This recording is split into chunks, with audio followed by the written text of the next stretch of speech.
Bang. There it is. What's up, podcast world? What's good, Everything. YouTube streets? Yes, indeed. You see, myself, I'm in traffic right now making dinner, so doing what it does. Actually, so this is a good way to segue into the subject that we're going to touch on tonight, which is all in good fun. 100% Tips it and is. trips. What's up? Tips and trips. Triple B, the big bad bull. What's going on, everybody else who's watching? Yeah, if you haven't caught the title, catch the title. And if you haven't been able to catch the title, catch the title. Hey, Jay, If look you at this. don't know, you got to find out. Jay, this is Jay. This is the title. In the kitchen. Yeah, right here. So, Yeah, man. yeah, man, what's up? How y'all feeling though, man? Y'all good? Mr. Chill Out, Mr. Iceman. How y'all living today? Hot, but other than that, always great. Sure. The Living the dream, humidity is getting away the yeah. nightmare. The usual. Mm-hmm. Definitely. Yeah. What you over So there chefing up, man? I am reheating a freezer vegetable mixture with broccoli and some carrots and some chicken cordon bleu. Oh, okay. So that is a little. That's actually that's I've turned to eating smaller meals throughout the day, so this will be good for a little while. Then I'll come back down a couple hours, make something else. So that's how I've been able to stay active and lose the weight that I did the past couple of years. Yeah, it sounds like you're getting some balanced sustenance in Hmm. the system. Here it is at 10 after the 9 o'clock p.m. hour on the East Coast. But such is the life of a self sustained politician bachelor. Sunday night dinner is broken into several parts, one of which goes at quarter after 9. And that's there to take care of all that. Yeah, we still got to take the trash out and all that. Don't mind anything else you might see in that picture, but that is yeah, that is everyday life, man. You're handling business. Yeah. Fantastic looking kitchen, man. Every time I see it. So, to let everyone know, this man redid that entire kitchen his damn self. I think I might have painted one wall and nailed in 6 nails into the wall I painted. That's probably about it. But yeah, he redid all that himself, man. The gas lines for the stove installation, all that, everything. And it's fantastic looking. It took how long did it take you? A year? It was after the major renovations were done.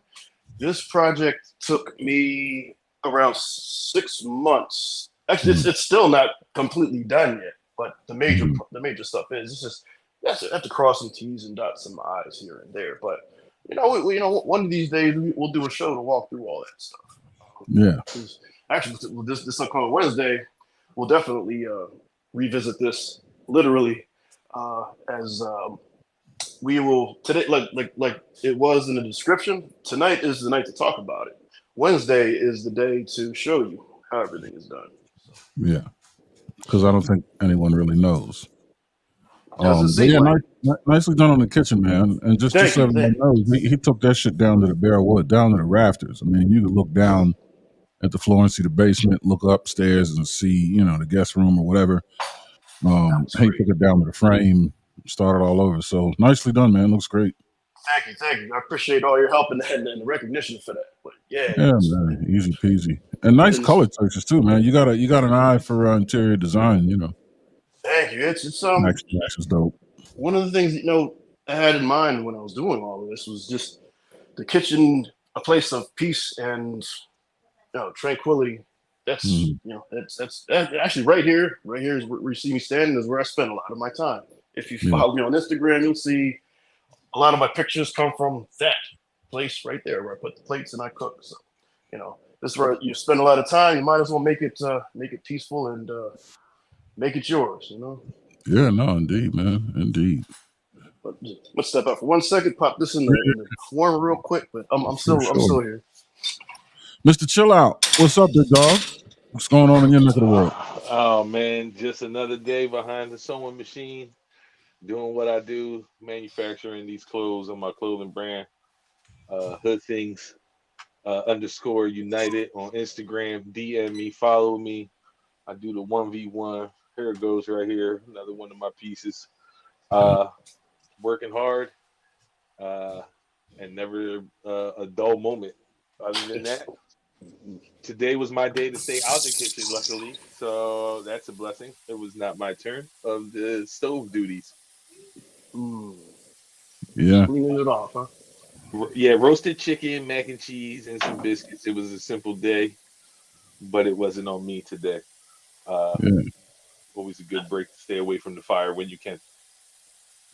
Yeah, today was it was my turn. Real simple. Just got a tenderloin, broke it down into steaks. Pan seared those jokers. Made a nice pan sauce.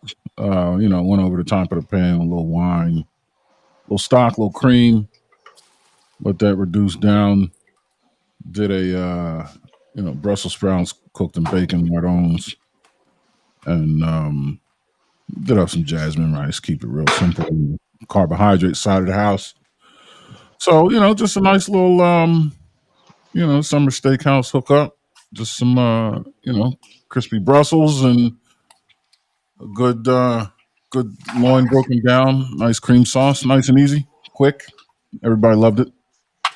On the subject of Brussels sprouts, if I may interject, right? Yeah, what's up? In this very kitchen, I was introduced to Brussels sprouts as a little kid, 7, 8, maybe even younger than that. Um, and I hated them. I hated them with a passion. It was one of those meals where, if as an adult, once you get out of the house, like, oh, I'm never touching that ever again in life. Like Brussels sprouts was on that list with liver, Yeah. and guess they're on the same plate actually. But so fast forward, how many years? Fast forward up until maybe 5 years ago when you were in Yater.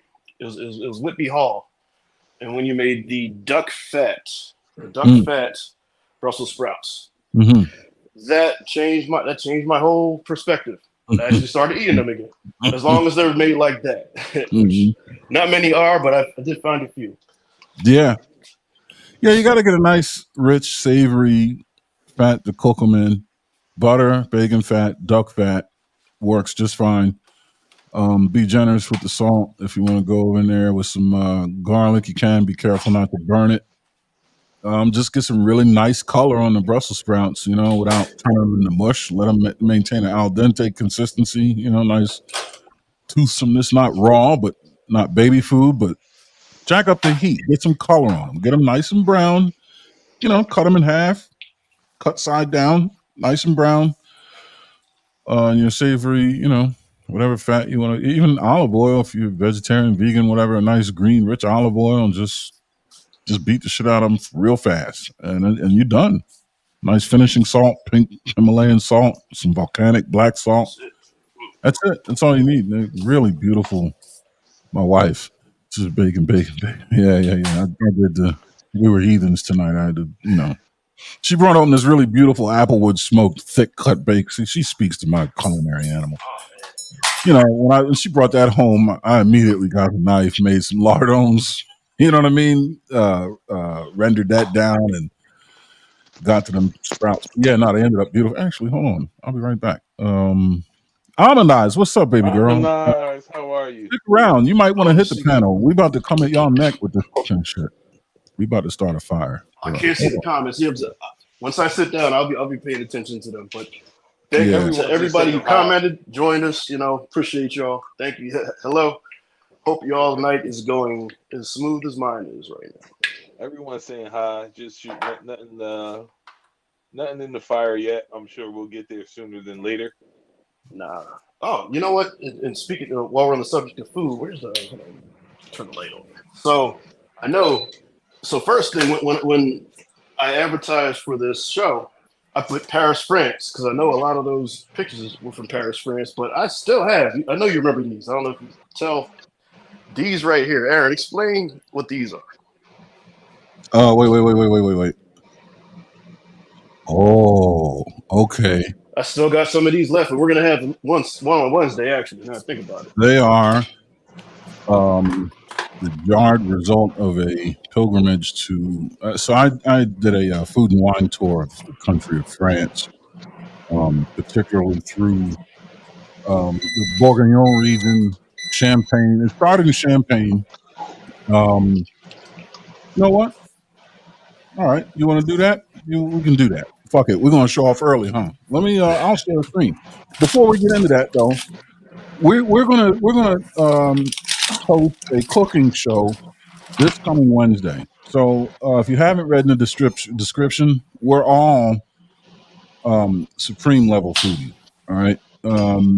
Jesse here is a lifelong foodie, very well traveled.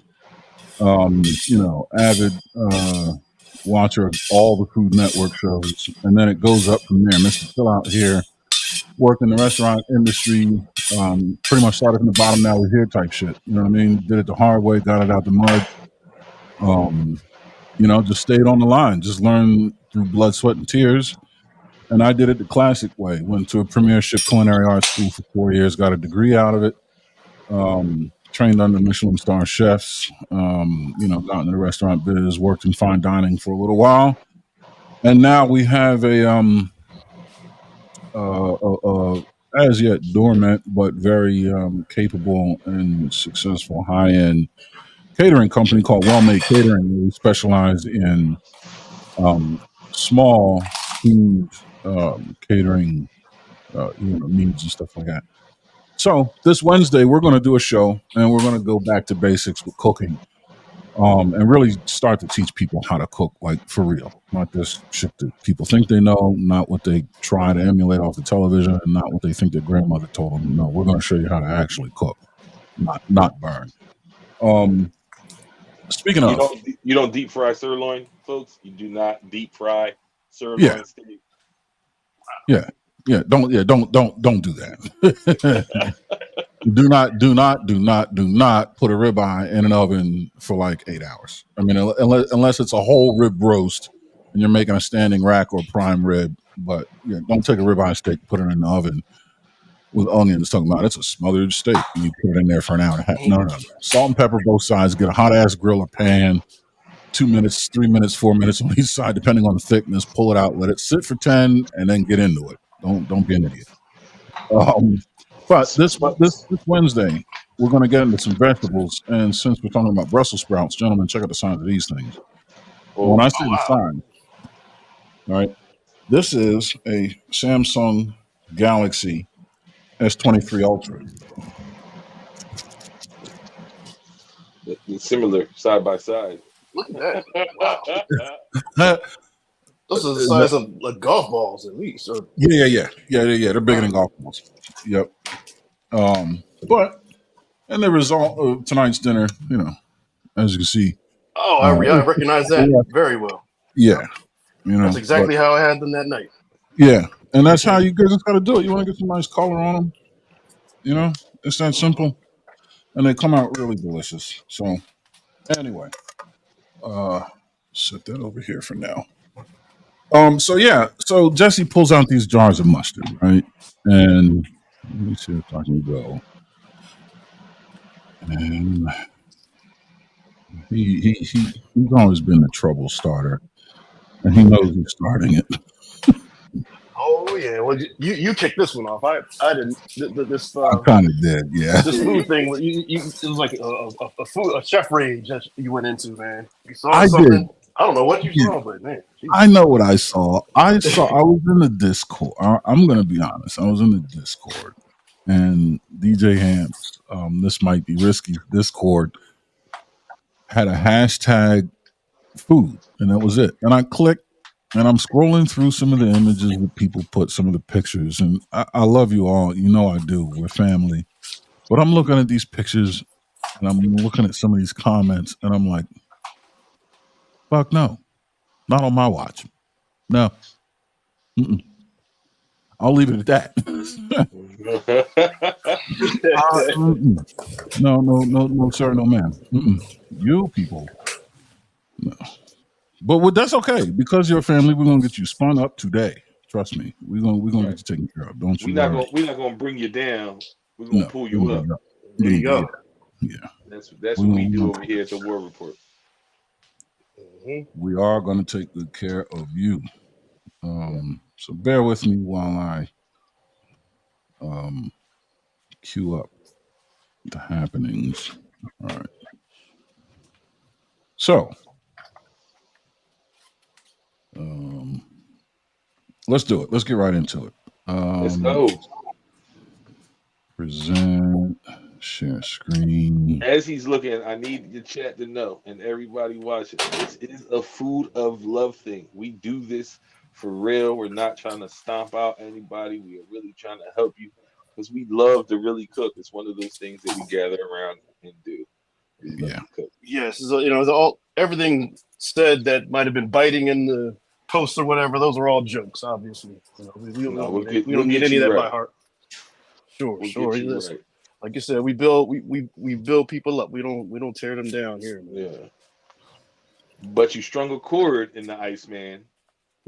If you posting some Yeah. bullshit, all right, let me hear. I'm speaking frankly. If you posting some bullshit, you Yeah. got underneath the Iceman's skin a little bit, and he's gonna be like, hold on, what are y'all Yeah. doing? Y'all say that I'm not here to bring anybody down, but if you post a picture that you down, I'm gonna say, hey man, you down, right? You gotta get up. There you go. Some folks down, man. I'm not gonna hold you. That's okay. We're gonna Did, take care of them. didn't the We're gonna Malaro get make you a right. song like that? Mhm. Damn. I wish we could play music, but I just found out Oh from you yeah. guys last I know Friday we you're can't. So down when you gonna get up. Yeah. No, I used to we have got a that as my sledgehammer. ringer. Oh my Yeah. bad. Gotta love a Mellow.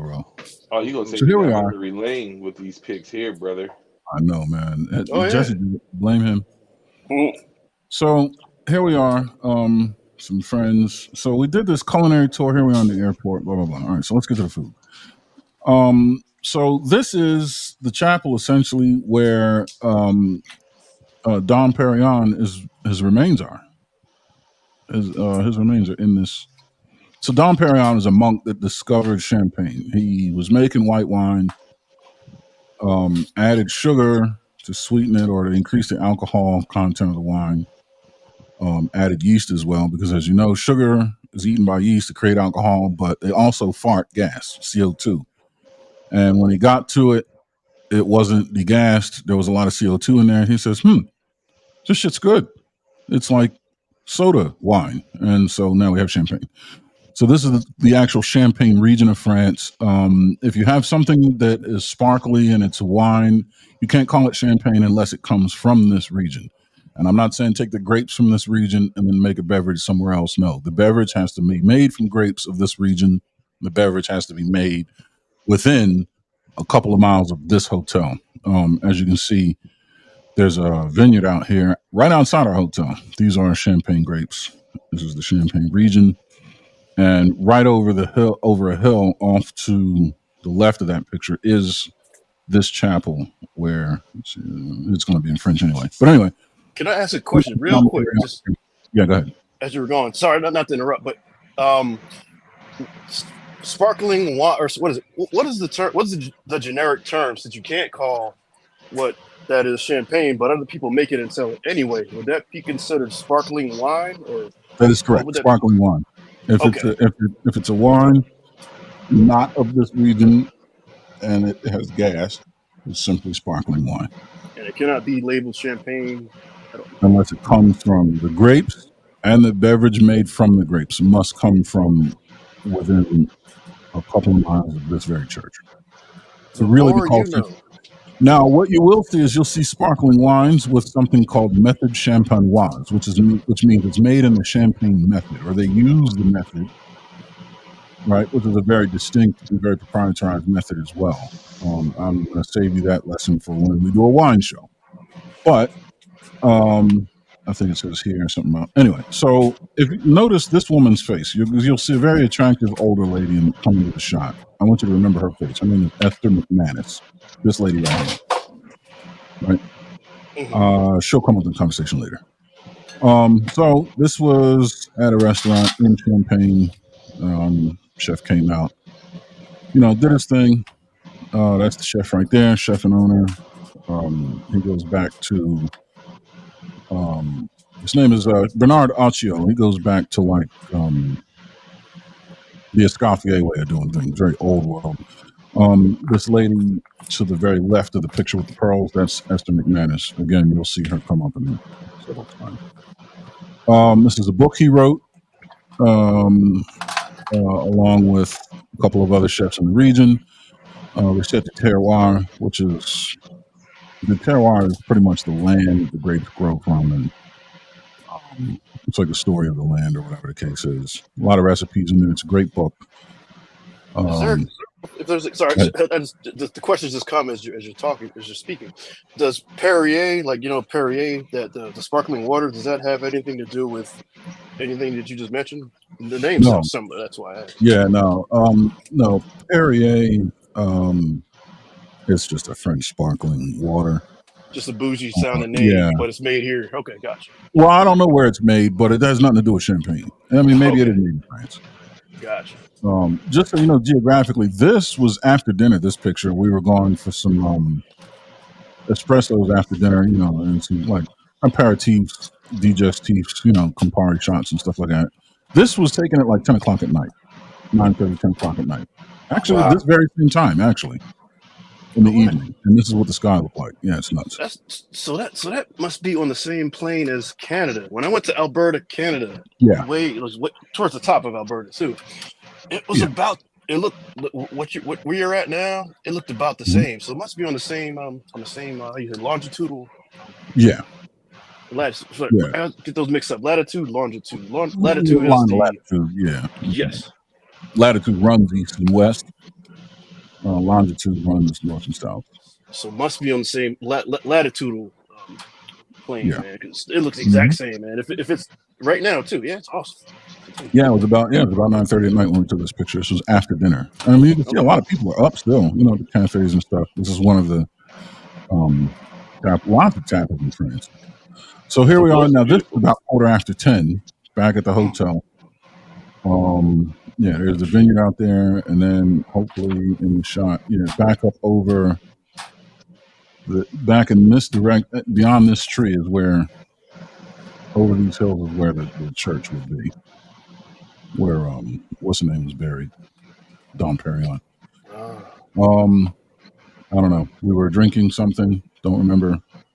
Drinking a lot. Rosé.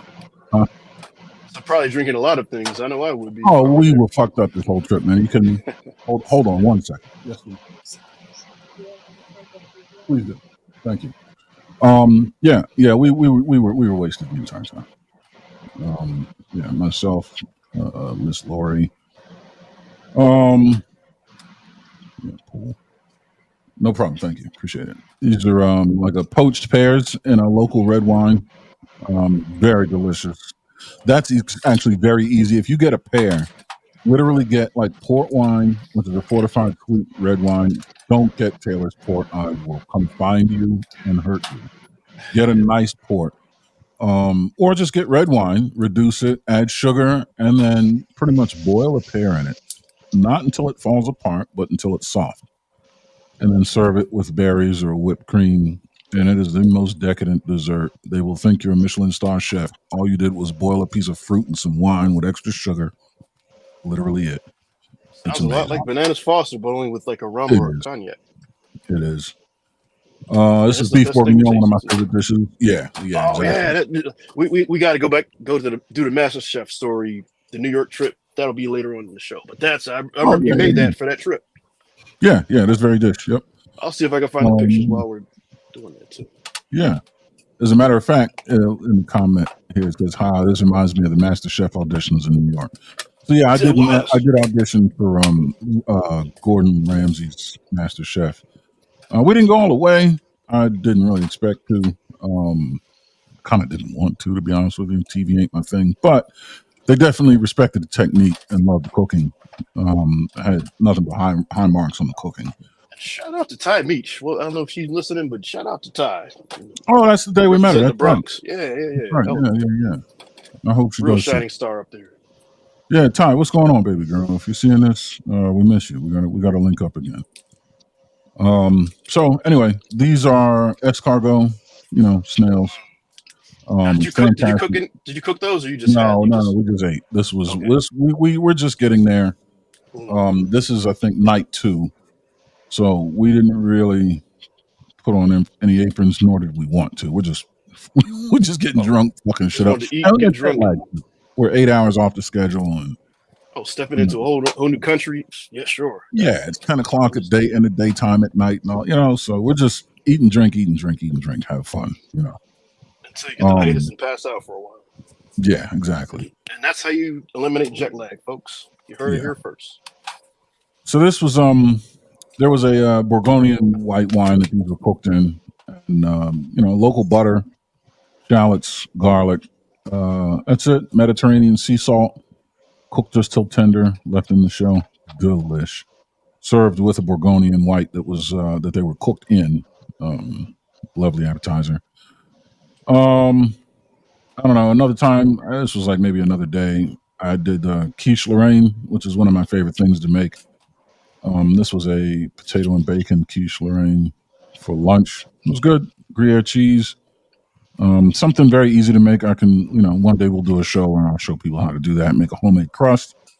All you need is a ramekin and the ingredients in your fridge: heavy cream, eggs, salt, whatever meats you like, whatever cheeses you like, flour, butter, and you make quiche. It's delicious.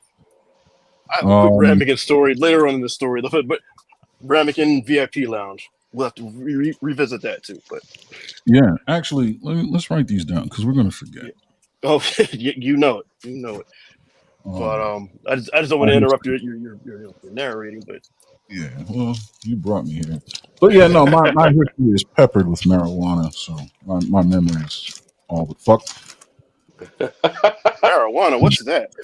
Well, who knows? I've never heard of that before. Who sent that? Yeah.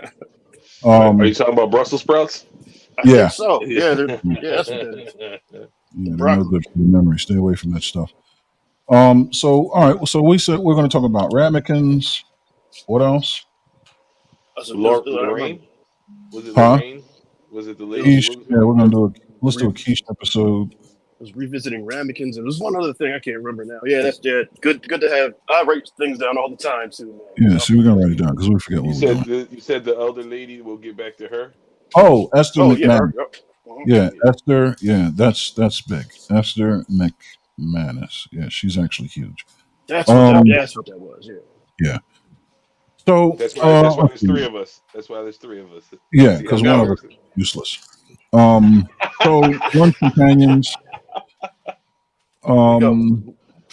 I'm trying to figure. I'm looking at the food. I'm trying to look at the plates. I'm trying to remember. There's my buddy Paul. Great guy. Paul, love you, miss you, man. Oh man, I remember his restaurant. Yeah, they had a great place too. Oh, we can go. I'll tell you what, Paul's restaurant. We'll go to that next. Does he still live in the same place where? No, they're in Boston. Huh? No, they're in Boston. Oh man, okay. That'd be a great place to do a show from if they were to still live there. Yeah. But No. either way. So I That'd must probably be a great place to do a show. I'm sure. I must have been eating a steak. I don't know. Maybe. Well, I thought this is where I had the quiche. I don't know, man. We were all over the place, eating everything, drinking everything. So my memory is And travel, jet lag, all that shit. yeah. This cafe, I can't. All right. So anyway, Paul will show up later. But great guy. Anyway, so this is at the mansion / vineyard of a champagne maker in the Champagne region, Joaquin Bruno. The Bruno family has been making wines for hundreds and hundreds of years. Very, very exclusive, more exclusive than Dom Perignon, actually. He's a great man. Took us on a tour of his entire operation and gifted me with something. This I won't forget. I'm gonna write it down, but I won't forget because we'll talk about that in a minute. Oh, I know exactly. Oh, and I know Will does too, but we'll get into that later. Oh man, I still listen. Yeah. Before you get into that, I still have not drank anything remotely close to that beverage in life ever since I've experienced the one. We're not gonna. We'll get into it all together. But Yeah. This thing, yeah, it's a let's just say I haven't popped bubbly. And how old is Ariel now? 7. Yeah, I think we can. I think we might be able to make our way over there eventually. but Yeah, no, it'd this be for this the guy people. would definitely roll out the red carpet for us. This is so this is the family plaque on the estate. Um, Wow. the Bruno family.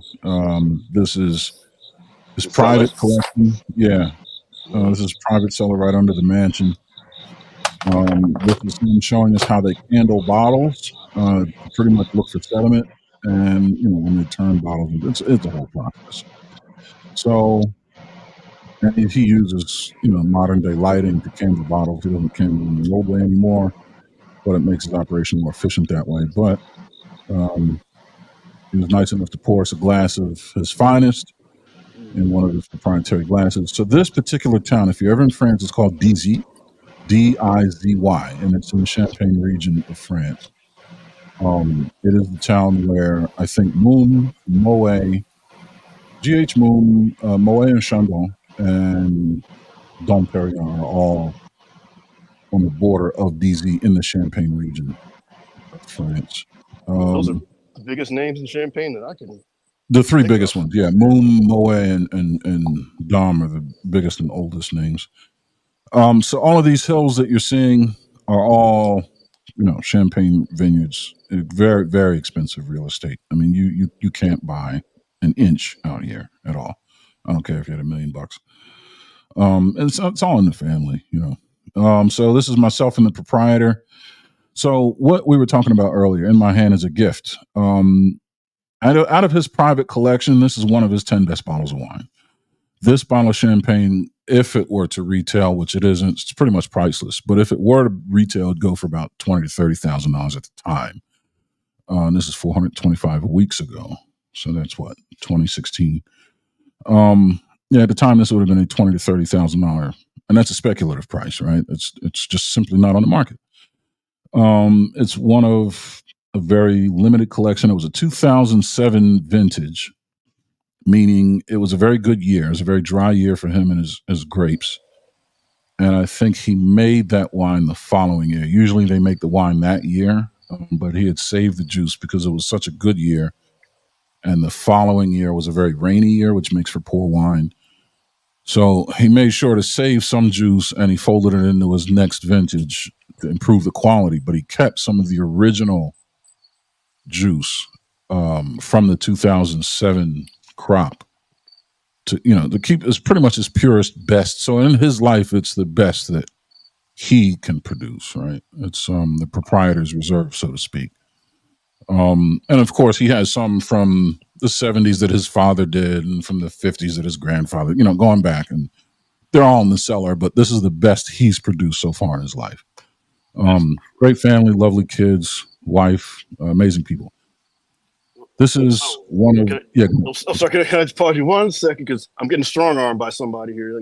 So this guy here, I just went to go look Oh, outside, and he said he wanted to be on the show, and he was gonna not let me go back inside, and so it happened. So that oh right yeah, there, Max Gohan right there, he is a yeah, great. He's like the black cat, man. Real yeah, cool cat. Good kills the mice, the roaches, all that stuff. So anyway, yeah, he would not have let me go back inside if I didn't do that. Introduce him. So there you have it. yeah. He's the man. He is Definitely the awesome. man. Um, so yeah. So this is Notre Dame du Rhin, which is Rhin is a town in France outside. So think if Rhin is a town is like Philadelphia, then DZ would be like Upper Darby. Hmm. Is that the one that had the Um, fire, or that mm, cathedral that's pictured? no, it was just renovation. These things are Okay, in constant renovation. I mean, okay. it's old as shit. This one circa 1200 AD. Yeah, but didn't Notre? I remember the Notre Dame Cathedral did go up in No, no, flames, or no. So no, that's Notre Dame is just simply Our Lady. Do you know how oh, many Notre Dames are in France? no Like this is idea. Notre I Dame just for did the college and I Rome. knew that. No, no, no, no. So no, yeah, each town has a Notre Dame. Okay, This is Notre Dame du Rhin. all right. I don't know if you remember. All right, so this picture is Notre Dame de DZ, is the DZ's chapel. Notre Dame is just pretty much saying big ass church. Oh, it's like Saint. It's like another like Saint Peter's or you know. Saint Well, even then, Mary's that's the church or something like that, right?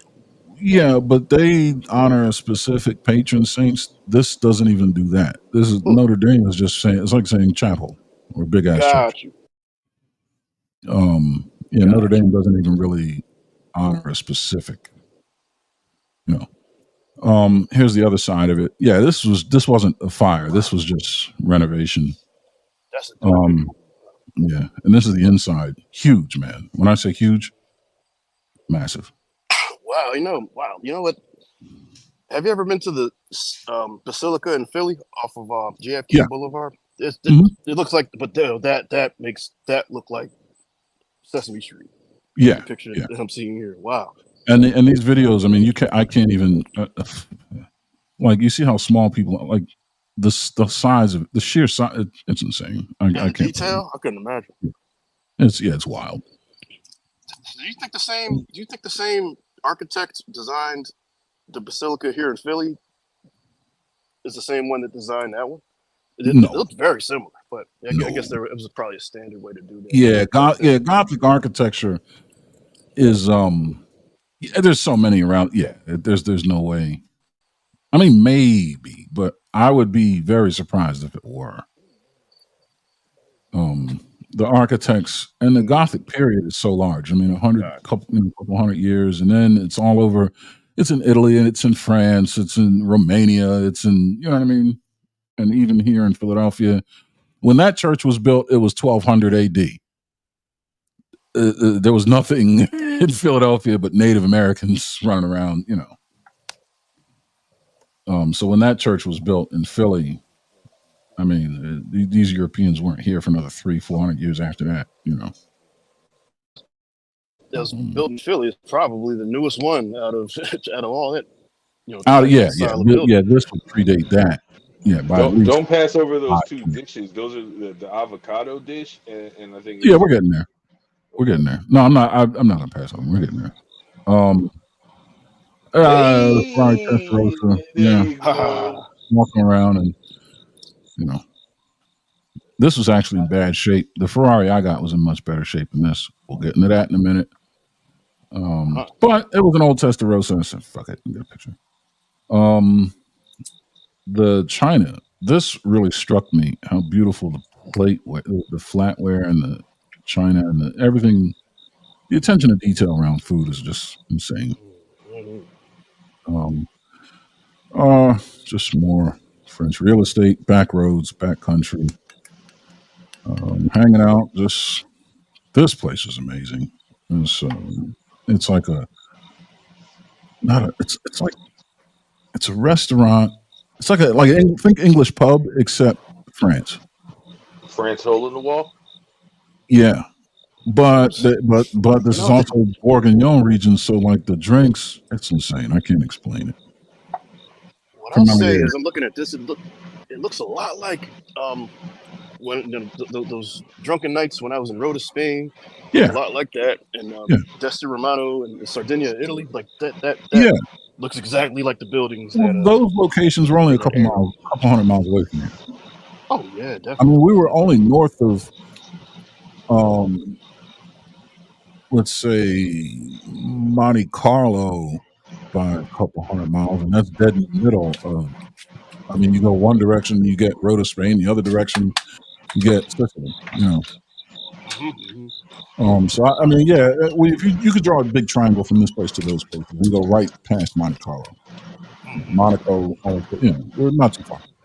Um, so you know, dining companions, more architecture. Here we are about food. I'm taking pictures of architecture. Stupid. Hey, Dinner or no breakfast at the hotel was just carbs, carbs, and more carbs. Stupid. All right, so this is pretty much culinary royalty. This is the president of the premiership school. This is the dean of hospitality. All right, from the left, dean of hospitality, Mr. Eric Simonese. Um, the gentleman to my left or to my right, left looking, is the president of the school I went to, Dan. I can't pronounce his last name. Liberati Cioli. He's Italian. And then to my left, to our right, is Esther McManus. We'll get to her in a minute. And then the dean of the culinary program, Chef Terendi. He actually is doing major things in Europe now. I should go to his page next. He's all over the West Coast. He's all over France. He's doing stuff that if Bourdain was still alive, he'd be in his space. This particular restaurant was a 3 Michelin star restaurant. Amazing place. Let me get back. Yeah, it was a privilege to eat here with, such a cast of culinary royalty. This is one of the dishes at a 3 Michelin star restaurant with pretty much literally everybody that like Gordon Ramsay looks up to. I mean, this is like skull and bones level shit when it comes to food. Yes. Wow. So, So I'll real just tell quick, sorry. One Go thing, ahead. if you have the pen handy, just write down Michelin star. I would like to touch on that, but later on. All right, Michelin star. The So crickets let are me, taking over your microphone. All huh? right, let me mute. I'm about to go inside, but let me mute it right now. The crickets are taking. There Oh, you the go. cricket. Yeah. Yeah. So We're not trying to put people to sleep here. let me get past Esther McManus. Esther McManus, this lady.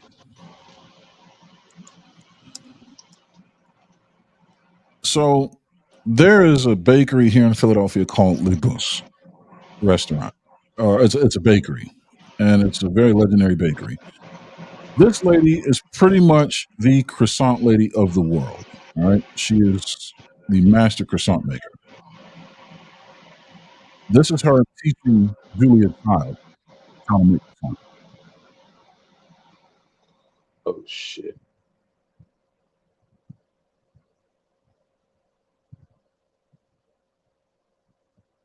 That's her much younger than.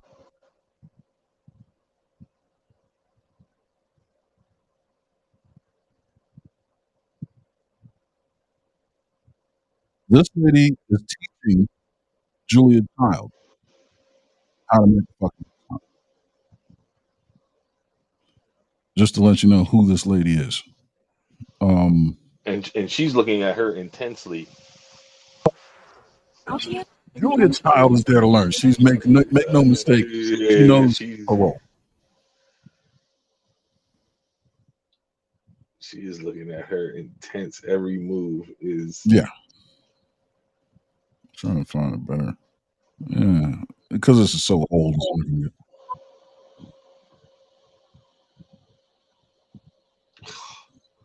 My mouth is watering over these croissants. I can only imagine. I'm telling you, the best croissants in the world, bro. This Real lady, French croissants. You can't get better than that. No, she's the best croissant maker in the world. So I yeah, can't she pretty even much, imagine. yeah, you cannot get a better croissant. So that's her. She was pretty much my tour companion for the trip. I mean, an amazing lady, wonderful lady, very warm, very bright, very intelligent. Just a typical, you know, European beauty. Like it was just very what's this woman's name?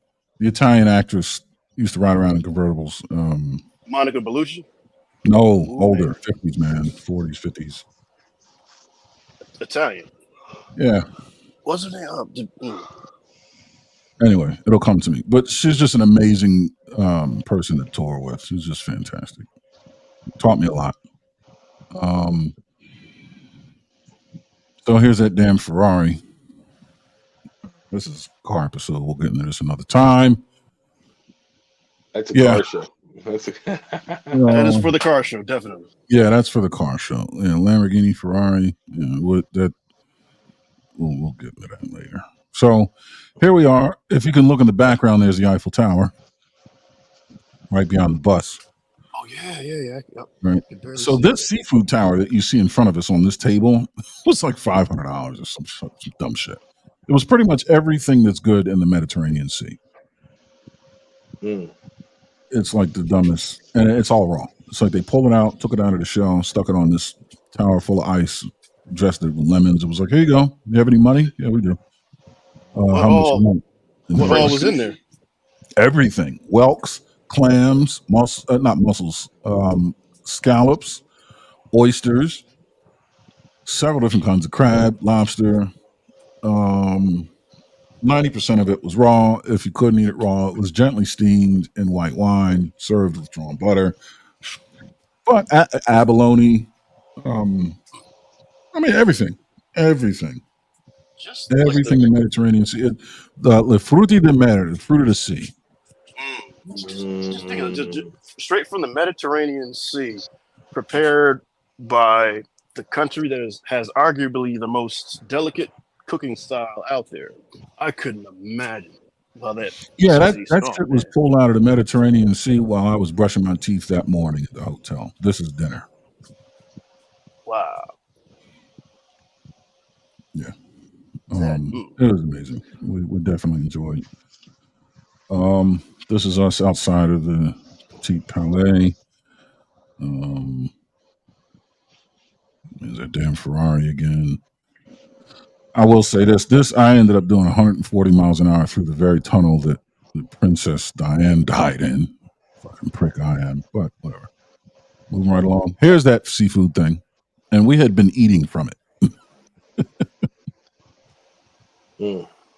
Everything. Look at that. And Yeah, I'm looking on my phone. I guess the picture's small, but I can still tell everything's yeah. top Well, shelf, top it was notch. full. You could not see the ice. Raw oysters, whelks, clams, steamed shrimp, lobster. I mean, everything. It was nuts. It was stupid. Um, I don't know, chocolate cake or something. Who knows? Is that fries? Well, chips. That was yes. Pommes fritas, right? Yeah. They don't call them French fries. No, I said Yeah, chip. I'm I French went. I food. went to the English version and said chips because I would not even. I know they don't call them Yeah, fries. yeah. Palms frites. They Or certainly don't fries. call them French fries over there. I know that. No, Not at no. all. They look at you at the French fry. What is that? Yeah, I knew that. I was not going to put my foot in my Yeah. mouth on that one. This was a lovely duck dish. It was a crispy duck. Um, I There you forget go. what breed of duck, but it was amazing. I bet it was. It looks Um, good. That's up my yeah, alley. it's like a pressed duck. That jus that they have. It's yeah. Oh, You where they see put it pressed in like duck. this That's coffee essentially what this press. is. Huh? It looks like a big coffee press in a way. That's exactly correct. Yeah. Yes. So let's see if we do. Um, And isn't that like respectfully the juices of the duck, and then they refine that? yes. Okay. So a duck press goes like this. There you go. Come on, y'all. Here you have the duck, Yes. and yeah. So this is essentially the dish that she had. That was Lord. I mean, of course, we already. And this duck is medium, correct? The breast is about mid rare, and the rest of the bird is medium. Okay. As you can see, it's quite. He has the pan there. He's going to finish cooking. He's the pan on heat, but as you can see, the carcass is still quite Close to quite tender. rare, if Yeah, not rare. So me being polite, y'all, that's why I said the juices, because this was not. I knew that this wasn't fully cooked, so I didn't want. yeah. Duck But jus is Barney, pretty much pressing out the finest that the duck can offer, and it's a gentle but firm press, as you can see. So inside, there's a piston that slowly gets pushed down, and there's a mesh at the bottom. And the duck carcass goes in there, everything, the herbs, everything that the duck was cooked in. And then you'll see this beautiful liquid come out of the bottom as he slowly presses. And then from that, you'll make a sauce table side. yes. Okay.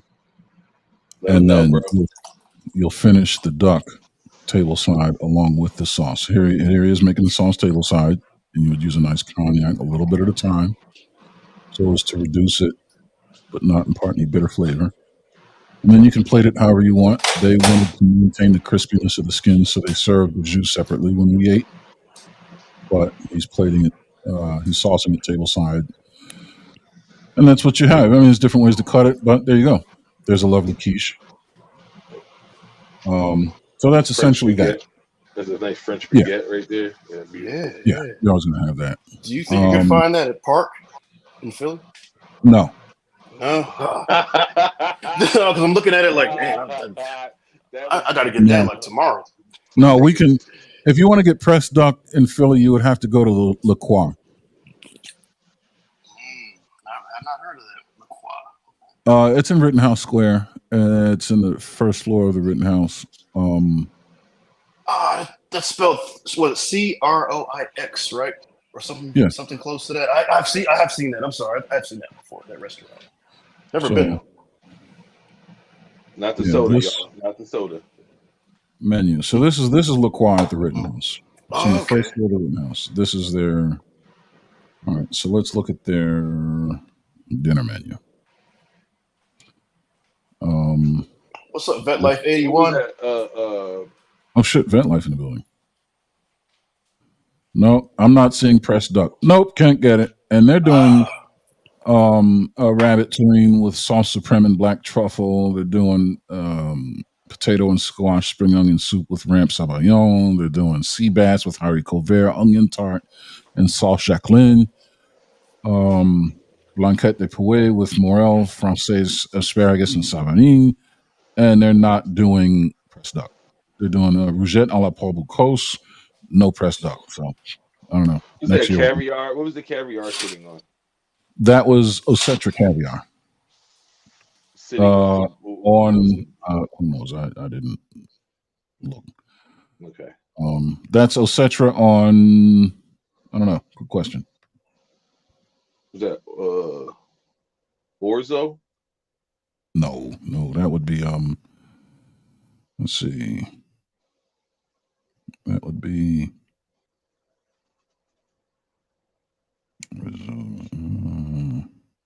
Yeah, I don't know. We would have to. Look in the menu. Okay. Yeah. Um, oh, and we're here. it may not even be This could just featured. be the photo. Okay. I'll throw this Yeah. out there just for the chat. Maybe they can answer this question. But would anybody think it's a good idea for the War Report to do restaurant tours to try to find and try out, different Yeah, things yeah, that we've been. yeah, definitely would be willing. I I mean, would and love that it. could be global. It doesn't. I mean, we can start here in the city of Philadelphia, which, as you can see, has. I mean, the best of the best as far as restaurants, and we could start here. But if it takes off, I'd be willing to go global, revisit some of these places. Love it. Some of the places you've been to, Jesse. Far East Asia. Yeah, I have to get my pictures, my stuff together like you've got, man, for a show Yeah, like that. revive the spirit of Anthony Bourdain, and do it again. Oh, his cookbook is in my kitchen as we speak. We'll put that on Wednesday's show. Yep. So there we have pressed duck. Moving along, this is it's a vegetable medley, something similar to what we're going to end up doing on the show here on the War Report on Wednesday. I have an idea for a summer vegetable medley. It's not going to be like this exactly, but something similar. It'll be delicious, something that you can all follow along with, and you'll surprise yourselves if you just follow along. Yeah, you'll love it. So, this is the Eiffel Tower, of course. That's not food, so let's move along. This place. So this is what Will was talking about when he said, "Don't go by the crab avocado thing." So this place is called. It's a really chic cafe in the Louvre. All right. Now the wait staff. These jokers are running around in Gucci suits, Gucci dresses, Armani. I mean, they use supermodels for the wait staff, dressed impeccably, like they all came off of a runway. It's called Cafe Marley. It's in the Louvre, And when it's the most chic, stylish place, and the food lives up to the name. Here's a starter dish with Thai basil, apricots, fresh apricots, heirloom tomato, burrata in the middle, and I mean just a lot of beautiful things going on. Some chopped chives, beautiful green olive oil, finished with pink Himalayan salt. This is a quinoa dish, amazing. I'm not even going to begin to try to explain what's in it, but we can certainly make it. I think we should make that before the summer's over as well. And this is what I had ordered. This is a Mediterranean rock crab over avocado salad. I make this all the time for my wife. She absolutely adores it. I've made several iterations of it. It's topped with fennel. We should also do a show making this. It's very simple. It's not cheap, but it's easy. Anyone can make it. It is delicious. In fact, I think it was during COVID, if I'm not mistaken. I had produced that. I had been telling my wife about that dish forever and a day. And we're sitting at home, literally bored. And it was during COVID. And I don't even know why we had these ingredients. We did. And I said, you know what, babe? I'm going to. Here we go. There you have it. And of course, I topped it with a section caviar. Plantain chips. But as you can see, the fennel fronds, the Mediterranean rock crab, and the avocado as the base. And she loved it. Here's another angle of it. An amazing dish. We'll teach you guys how to make that. It's fantastic and easy. What was the wine? That was it was a bottle of wine in the background. What was that? That was Chambord. I had okay. So I had made what's called a Kir Royale, which is pretty much you take champagne and either go back to it. So this is GH Moon champagne and Chambord, which is like a raspberry liqueur, if I'm not mistaken. A Kir Royale typically is used with cassis, which is a creme de cassis is a liqueur made from what are those little things? They look like raisins, but they're not. Currants. Currant. Yeah, currant. It's a liqueur made from currants. This one, I had some Chambord, so I used raspberry liqueur, but it's the same thing. The Kir Royale, you get a really good champagne. As you see, GH Moon, we don't fuck around. We get actual champagne. Mix it with Chambord, which is very, very delicious. Looking at that, so that's. I remember seeing Chambord for the first time at your folks' house. Actually, wow. My parents' house years ago. Yep. Mm-hmm. But that's not the same as what I'm seeing. What we're seeing here, right? Same exact thing. Oh, the same exact thing. Okay. Mm-hmm. Gotcha. Yep. Gotcha. Okay. Because on my phone, it looks like a short, fat bottle of Cavassier. That's what. Oh yeah. No, that's it. Oh, there we go. There's the moon. Oh yeah. Mm-hmm. Yes, sir. There you have it. So that was a delicious day. That was actually the appetizer, and that was the main, which is a crab cake with sweet potato and I forget what the hash. It was a hash of sweet potato, something or other, cream spinach, and a jumbo lump crab cake, Maryland style. We were just bored in the house. COVID, fucking everybody else is starving. All the chicken's off the shelf, and we're like, no, we're gonna eat for real. But y'all want to buy up on the chicken. Chicken wing shortage. Chicken wing shortage. I'll never forget that. Another shot of it. Nice. Yeah. So, anyway, folks, these are all dishes that we're definitely going to teach you how to do. They're very easy. I don't want to say easy. They're very doable. So yeah, stay tuned. But anyway, moving right along. So, we were at Cafe Marlin, this place. Yeah. So that was Will's. He doesn't even like crab, but he always stops me on this dish. It's one of the most elegant, decadent dishes, and it is amazing. I'll show you guys how to make it. You'll love it. Whole lobster done with a curry aioli and fresh carrot juice. Delicious dish. I guess we can do that too. This is some of the bottle service we received, which was to perfection. As you can see, his suit's tailored better than mine. I don't care. I'm about to transition to the computer. I'm going to drop out, but I'll be back in a minute or two, fellas. Sure. Oh, for sure. Take notes, folks. This is how you do it.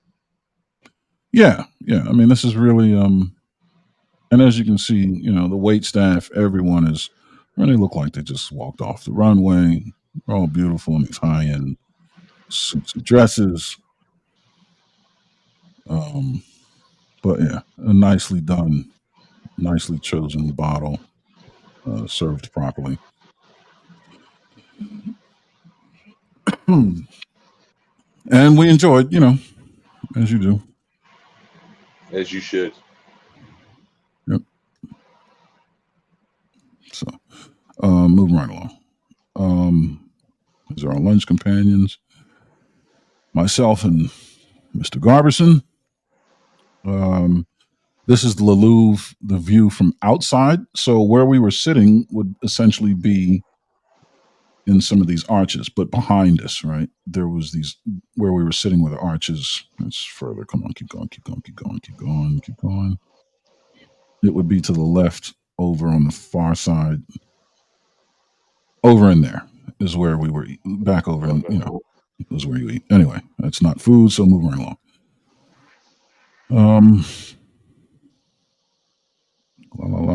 Sun, of course. That's not food. This is food. So this day, we actually got to a cow farm. We're milking cows and then went to eat. Don't get it, but it was fun. Really, what it was a lesson in cheese making, and a good cheese on a good cow. Right. Okay. So, but this is just us conversing, right? So these are the pastures where the cows eat and such. Even they're eating amazing. The cows eat well, of course. So this is the castle of Clos du Vougeot. All right. Some of the most priceless wine in the world comes from here. This is, if I'm not mistaken, in the Bourguignon region, which is where you would get Burgundies. This particular castle, I think, does white wine. Well, they do all wines, but I think white wine was the reason why we stopped here. But this is the castle of Clos du Vougeot, an amazing piece of real estate. Again, Paul, we found ourselves in the beautiful. So next to this is Clos du Vougeot. We're pulling away, and you couldn't tell me I wasn't James fucking Bond when we're doing this, right? I mean, right. It was, we're riding around in Ferraris and doing all, I'm like, man. So anyway, we're pulling away, fog rolling off the hills, and we ended up in this gem of a town. All right, so that particular piece of real estate was up in the hills, and this is the town we ended up in. It's called Auxerre in the Tone Valley. That church is probably one of the most beautiful churches I've seen from the outside in my entire life. It looks amazing. It's fantastic. There's Paul and Lori acting like idiots. Here's the cows with the cheese. Remember, I was telling you about we did these cows, and you can't. These people are like, if you really want to know how the food ends up, you should immerse yourself in the experience. So we're running around smelling cow shit, for some reason it rounded out the meal. But these cows, look, don't give a shit. They don't really. They're not afraid.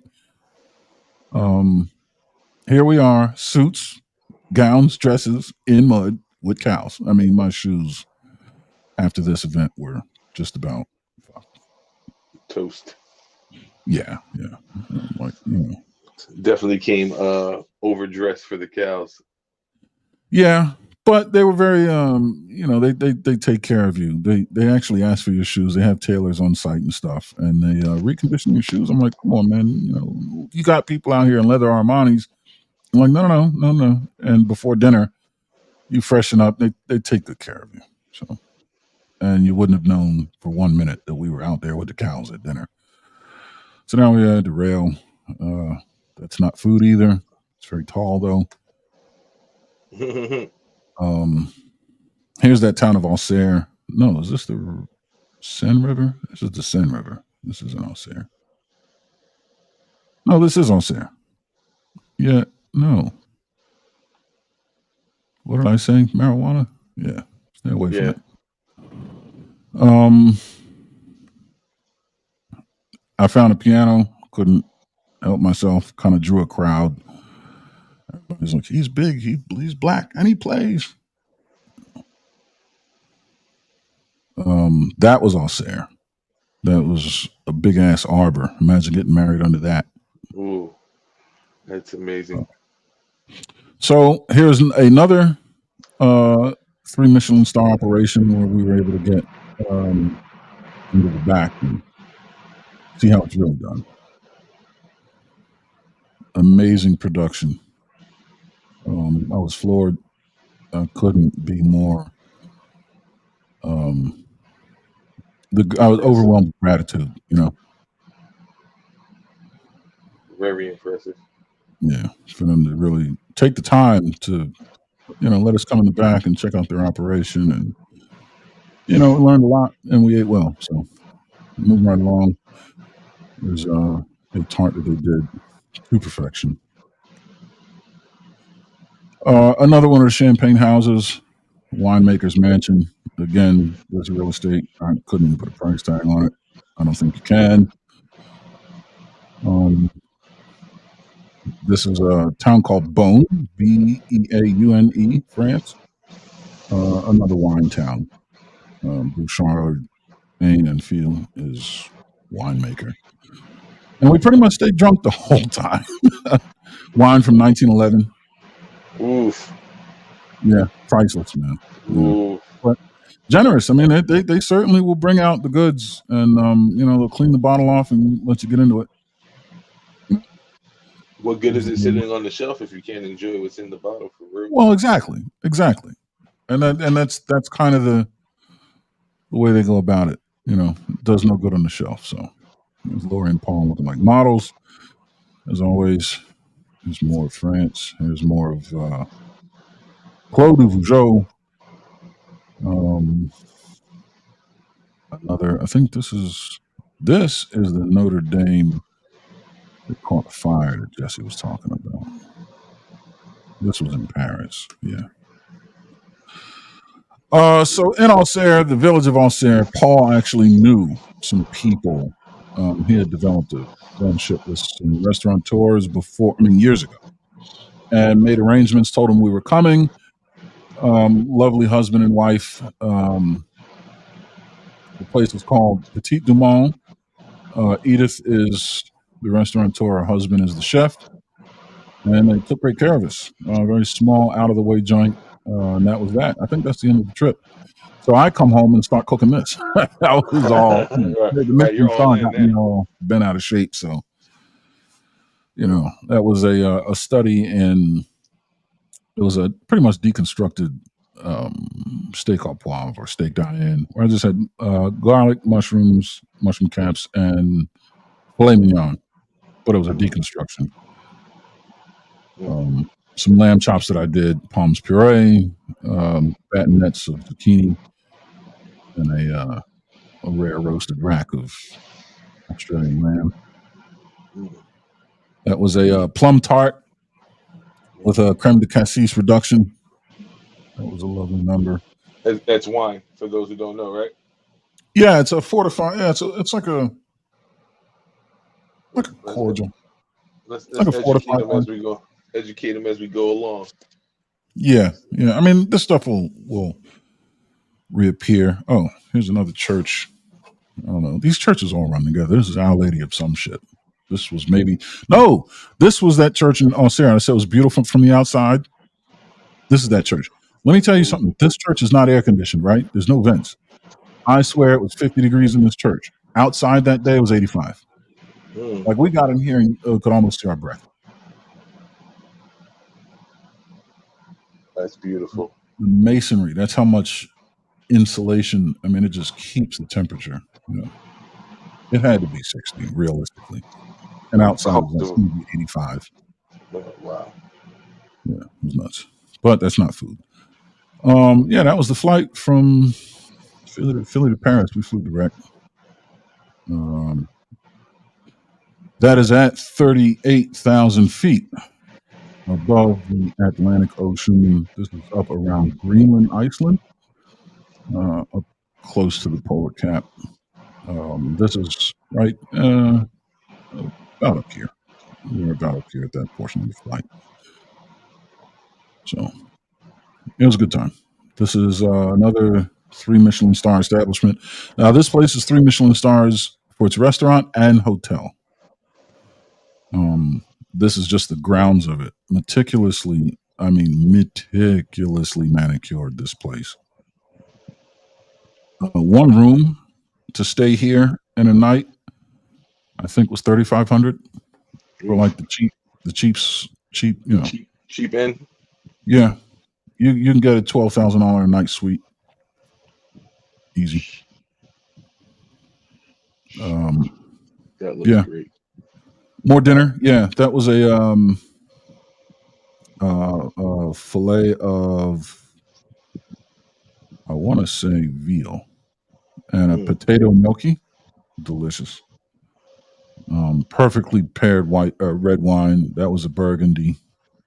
I mean, I think the bottle retailed for like $4,000. mm. That glass was like, I don't know, 800 Come on. bucks. I mean, it was Yeah. stupid. Salad with a bed of crab. Delicious. Um, I don't know, some statue. Polar bear, cat. Where's Jesse? He'd like to see this. He likes cats. This cat was just Mm-mm. chilling. Um, yeah, Chilling in that the cat shade. did not care. Ferrari, yeah, that, There that goes again. yeah. So this is the Petite Du Monde in Auxerre. This is that lady and her husband. This is Edith and I forget her husband's name, but great little charming rustic place. The food was fantastic. Um, just excellent people, man. The warmest people in the world. Paul really looked out with this one. He hooked it up. It's called Petite Du Monde de Edith, and it's in Auxerre, France. If you're ever there, tell her Aaron sent you. She will take care of you. I think that's it. Yeah, and this is more of my cooking. That is a filet, a top, mashed potatoes with what is the sauce here? I want to say sauce Diane. Um, this is roasted pheasant with sage and juniper, braised chard and wild mushrooms, creamy polenta as the base. This was a delicious dish, if I must say so. It looks Um, good. It's yeah, yeah. France really inspired me, man. You know, I wanted to start knocking it out the park. This was a wild boar loin, grilled to perfection. This was a butterfly quail and a veal demi-glace. Again, over polenta. I was on a polenta kick for some reason. Uh, this was a tuna on a, get the Was that grains. risotto? Yeah, it was a grain. It was a risotto, but there was another grain in there besides the corn and the rice. But yeah, it was a tuna and wild mushroom on a risotto. This was actually when I was in the restaurant. This was at Pub and Kitchen here in Philly. Uh, yeah, this is back home in Yaden. Anyway, um, oh, you remember this? Everybody had to be still. Anyway, so trying to find. We had some pictures of us. Um, oh no. this. The one, this was it, wasn't it? Is this? Yes. The Grand Age champagne from, Yes, yeah, yes. I haven't Monofin. drank.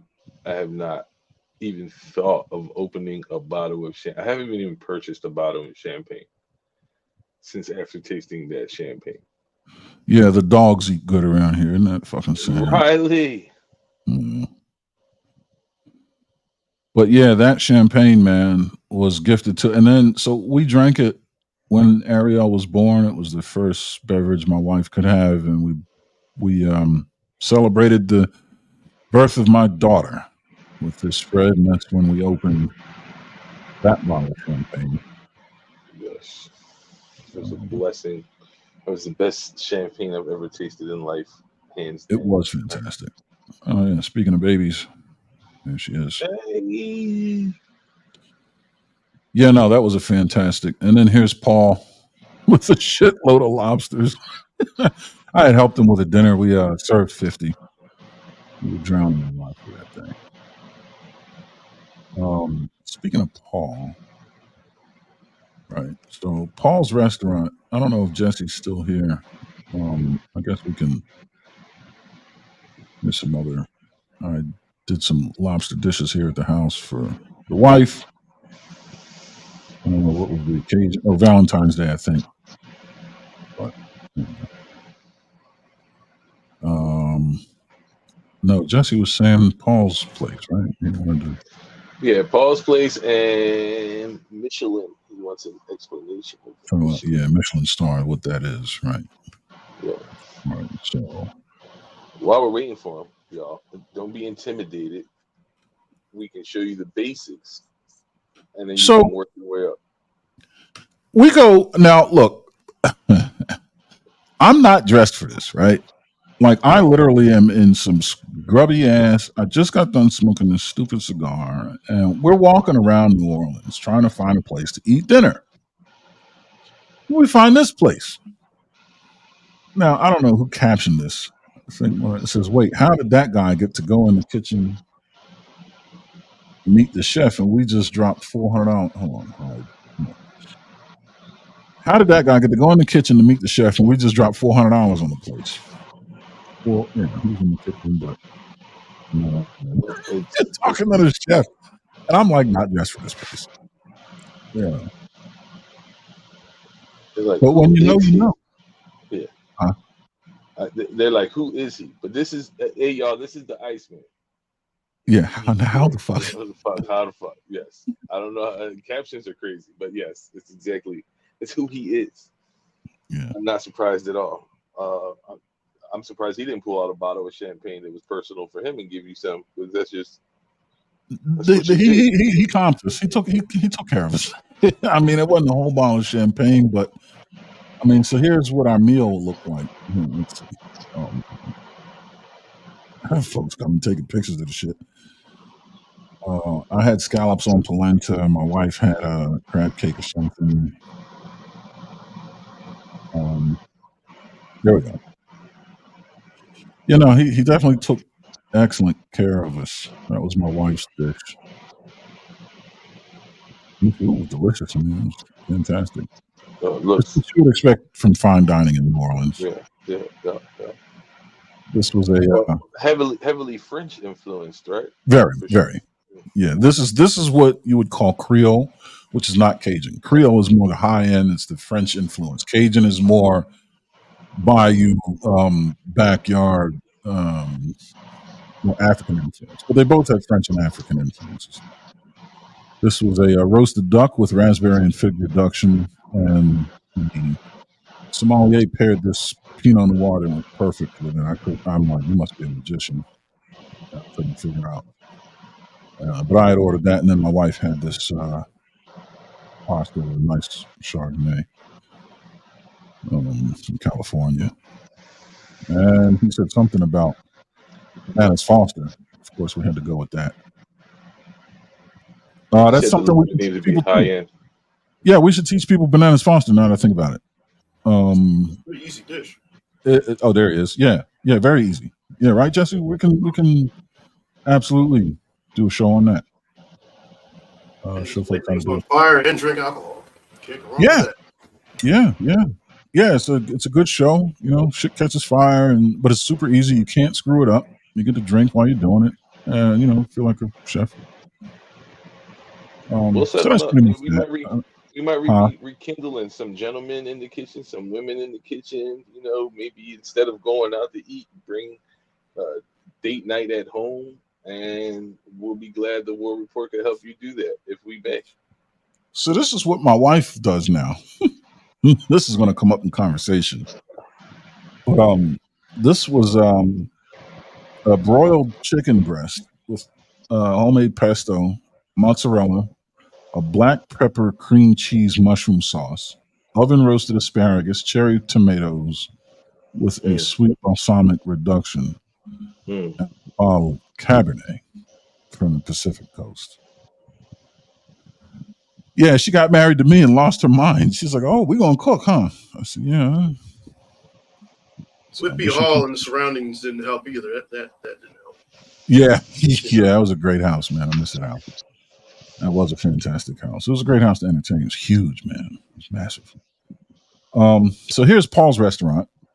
Um, it's no longer in existence, but he had since moved to Boston. But anyway, my wife and I having dinner. Here he is, Paul, a man. He was gracious enough to take care of us. And when I say he laid out the red carpet, man, he got his kitchen staff to prepare one of everything on the fucking menu. And they brought it out. They brought out a bottle of Prosecco. It was our anniversary. So the Beautiful, bar beautiful. staff presented us with their best bottle of Prosecco, and the kitchen staff. I mean, they just went nuts. They pretty much shut the place down and took care of us exclusively. Really amazing place. The food was fantastic. He took us on a tour, as you can see, um, on the rooftop facility, looking out at the city. Mm, It was just a great night, man. It beautiful, was an amazing night. beautiful. Um, yeah. So let's look at some of the food. This was a dish. I'm not even going to try to remember what any of this is. It was just great. It was amazing. It was terrific. Delish. Um, they just lost their minds. Paul went back and was like, you know, family in the house. We're going to take care of them tonight, and boy, did they! I Wow. mean, he So just did they make a full plate of a full plate everything, serving of everything they had? Wow. everything. The whole menu was produced, bro. The whole and it wasn't like tastings. No, like this whole board right here, like this was on the menu as a whole.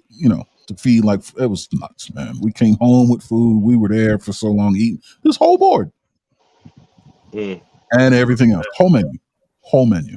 He's like, watch this. I'm going to treat you like a king and queen. Are you ready? And we were like, yeah, sure. He's like, what do you want on no. the menu? So we placed orders. That didn't mean shit. He just was sending food, cocktails. We're like, well, can we have something to drink? He's like, yeah, tell the bartender whatever you want. And they're just making shit, man. Look at this. Look at two people. What are we gonna do with all this? So that looks like the I'm calling it patty, but in the Spanish colonized islands they would call Empanada, that yeah, but this is empanada. There we go. That's what I was yeah, no, but this is all like Turkish. This is all Eastern Mediterranean, okay. Middle Eastern, Greek, falafel, and all this other kind of shit. Yes, you see chickpeas everywhere. Yeah. Chickpea country, right? Yeah. Cauliflower. That's another thing. Yeah. Well, there you go. Well, the cauliflower is in there. Up in the top. Yeah. So, but it was amazing. I could imagine. It looks amazing. Oh man, you don't even know. So,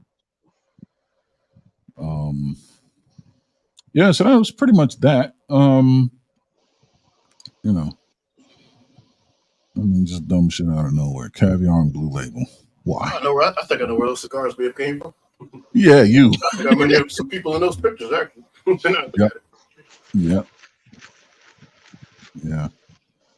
I mean, this is so. Anyway, the point being made is Stay tuned. We're going to teach folks right how to cook because we kind of stay in the kitchen. Here's Jay in the kitchen after we must have been entertaining. There's a ton of dishes. Oh my god! And normally, the one thing I do remember, by the end of the night, I was always at that spot for some reason when you were there. Yeah, because that's where the booze or the fridge was. Yeah, the bar was right there. Yeah, that's right. Yep, all the food. Yeah, Mm-hmm. you got that right. Look at the size of these crab cakes. Jumbo lump crab meat. So yeah, come mess with us. We're not messing around. We Oh, Will, you remember this? Yes, the Nardic. He said yes. He said that shit fast as hell. Remember this? This was I need that nuts. in my life. Yes. Yeah, Yes. this was nuts. I was just speaking about that. It was. Whew. So we vacationed at Connecticut, and then we went up. Was this Rhode Island or Maine? Rhode Island. Rhode Island, and the Nardic. Yep. Was a amazing high-end buffet. Yep. With high-end amazing food. Yep. And there's no short of what was going on there. Everything was delicious and amazing, from steak to the shrimp, lobster, the desserts. Great place if you're ever up there. Shoot by. I do recommend. These are the grounds. How far up a drive is it? It was like 45 minutes, was it, or something like that, from where we about an hour from Groton, Connecticut, and Groton, Connecticut's about 5 from here, so it's going to take about 6. Okay. Oh, the beach house was amazing there. Yeah, we'll get to that too. Yeah. All right, so that's the restaurant in the background. This is me and Will after we ate and drank. There's no way we were going to make it back to the beach house. Yeah. We both had the plans the same. We went right to the hammocks. You're right to the hammocks. And that's what you're looking at. Like, you're looking at the water from where you are. Yeah. Right in front of us. Look at that. Yeah, if you got up from the hammock and walked forward about 15 yards, you're getting wet. Yes. Oh, they had a cover band there. Oh, the outside grounds were amazing. Oh, yeah. Yeah, they had live music. They bring drinks to you out there, bring food to you if you want to eat. Yeah. The first ladies and the gentlemen out there enjoying the beautiful grounds. This is the house. It's beach house. So the beach house was like 100+ years old. They had artwork from the artist who passed away there that was like undone. So it was even a historical beach house or just land it was on. The whole place was amazing. It ain't Cape May, but we loved it. Did anybody sense anything while they were in those vicinities? No. Just unfinished paintings, that kind of ties up. No. Oh, if you go back, if he goes back to the video right next to the that clock that was where Joel was sitting, it was that unfinished painting was there. But Aaron, being the videographer that he was killing it. Just did an amazing job of capturing the whole trip. So as she's coming in, and you go to the right after here, is that clock. That was just it was unfinished painting. It was unfinished painting there. It was really amazing. The whole place was amazing. The ambiance was amazing. The companionship with the friends we went with, it was amazing. We just had a great time together. It was really, really beautiful. You went out, there was like this house in the middle of the ocean, sitting on stilts. This thing was surrounded by water. It was great. It was just a great place to be. It's really nice.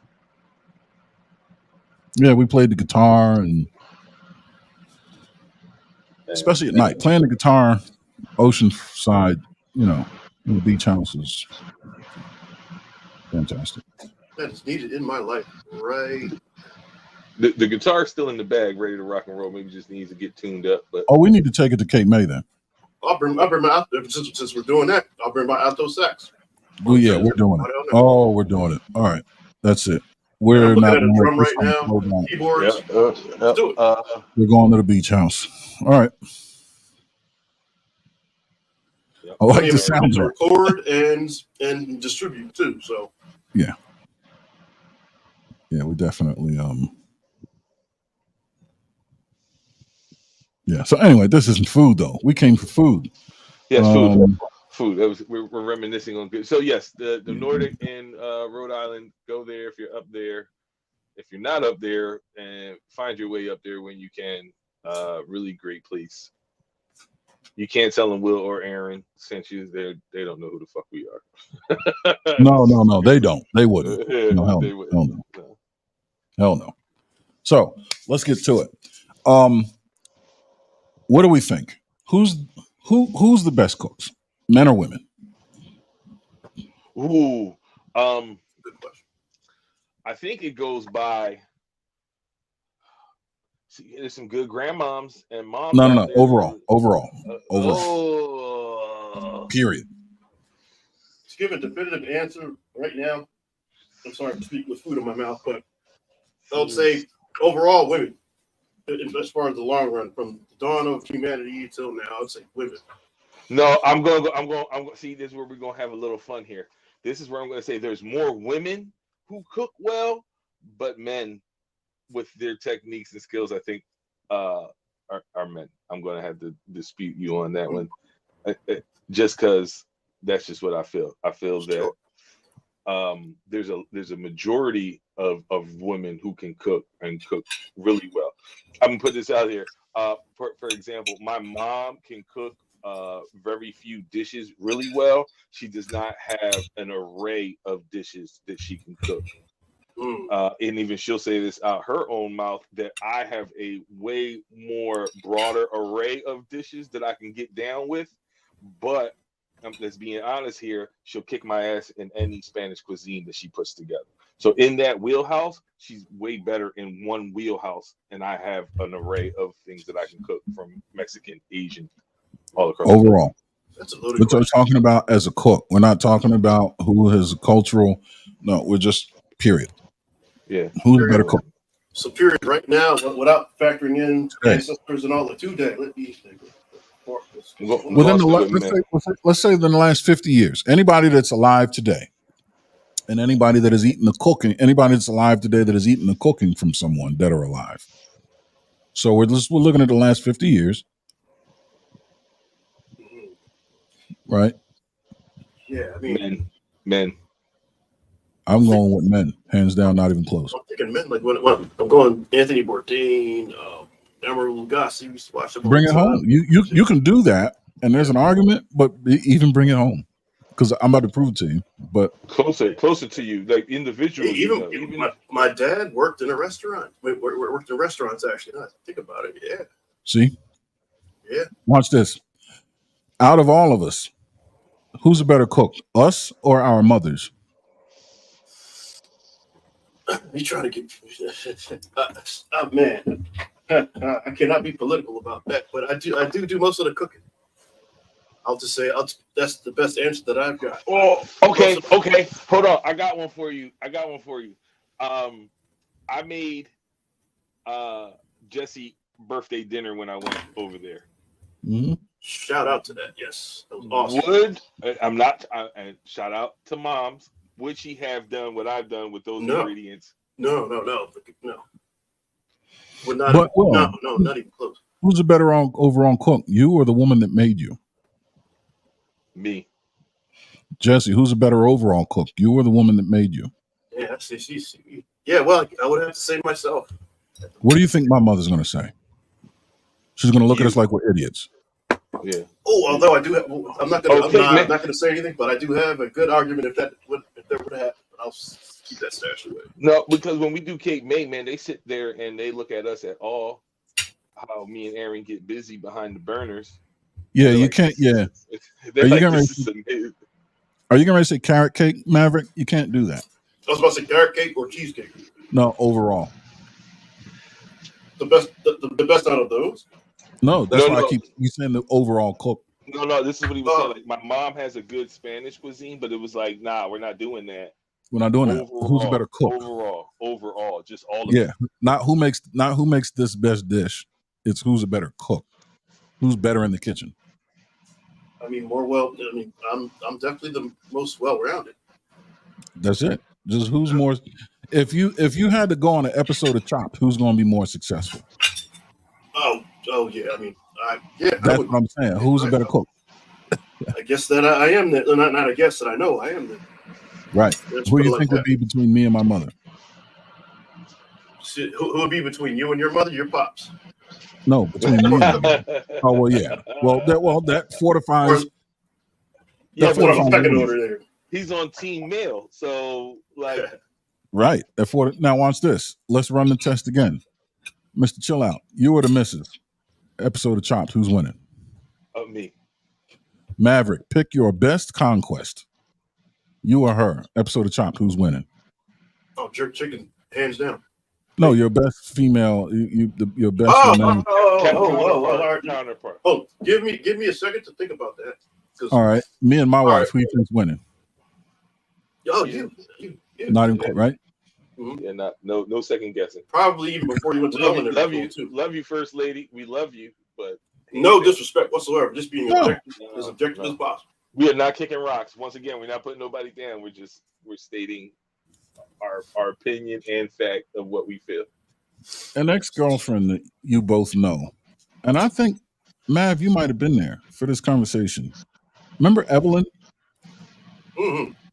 She said to me one day, she says, there's not a woman in the world that will admit this, but I'm going to be honest with you. She said, men are better cooks. I said, what do you mean? She says, we like to try to hold that shit over your head because that's one of the things we can offer. Right? Bedroom amorous congress and a meal is like the man's protection and provision, right? Like these are the primary two things that women draw their value from societally anyway.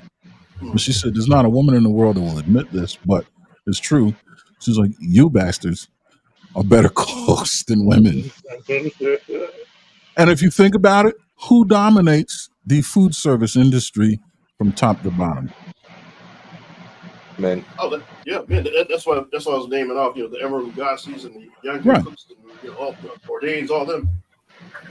And growing up, my mother is an excellent cook. Like I loved the food she's brilliant. But my dad, I'm still learning from this man to this day, and I'm the one that, you know what I mean? Like I have everything except a Michelin star, but I still learn from him. Look at Uncle Reggie, my godfather. For those who don't know, he's the gourmet's gourmet. I mean, when he buys a house, he designs his kitchens by hand. Like he gets with the architect. He'll have a house built, get with the architect, and have these specifications for the kitchen, for the surfaces, for the appliances by brand, size, ability. The islands, placement of shit. You'll see sinks and things in the strangest of locations, but that's because it fits his cooking style. I've never seen a woman do that. Where did he go? I don't know. He'll be back. Yeah, he'll be back. So, I'm not discrediting the women, but I understand the question clearly. No, here he is.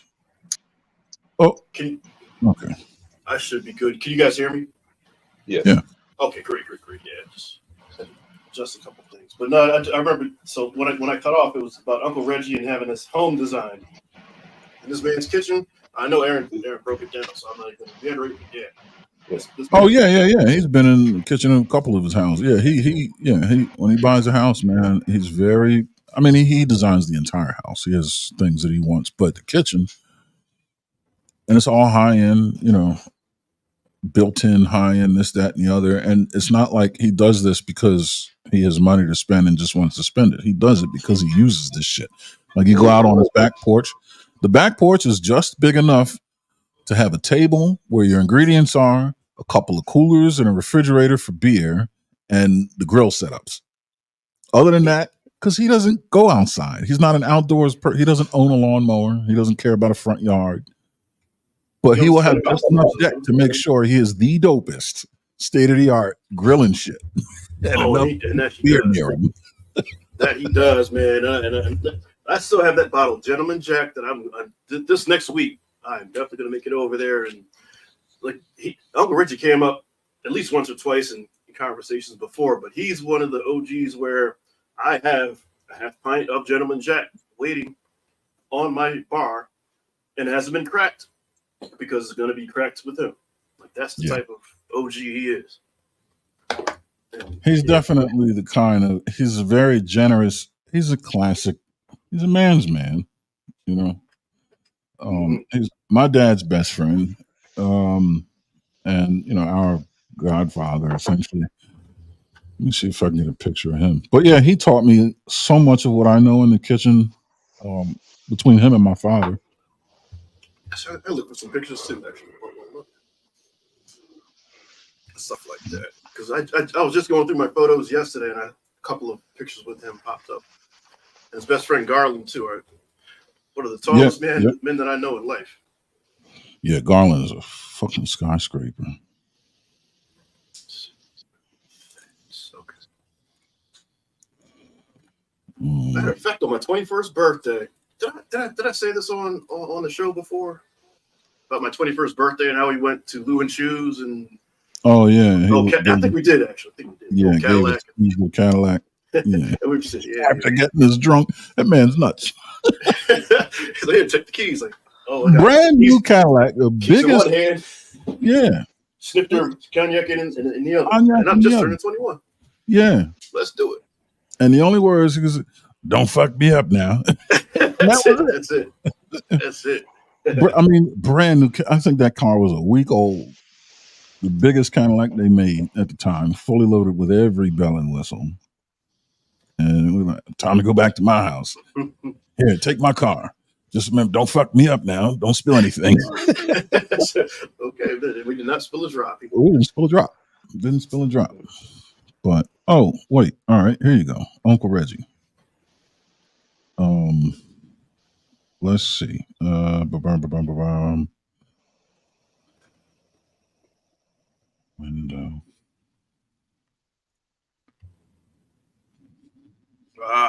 Yep. That's him. Mm-hmm. That was at his wedding, right? Yeah. Ah, man, man. Damn, and the only reason I missed that night, damn, I wish I was there, man. There's Garland back there. Yeah. That's half of him. He's bent over or something because he's bent over. He's like 12 feet behind me, and he's still my height. Right. If he stood up and walked up next, well, you know what? There he is.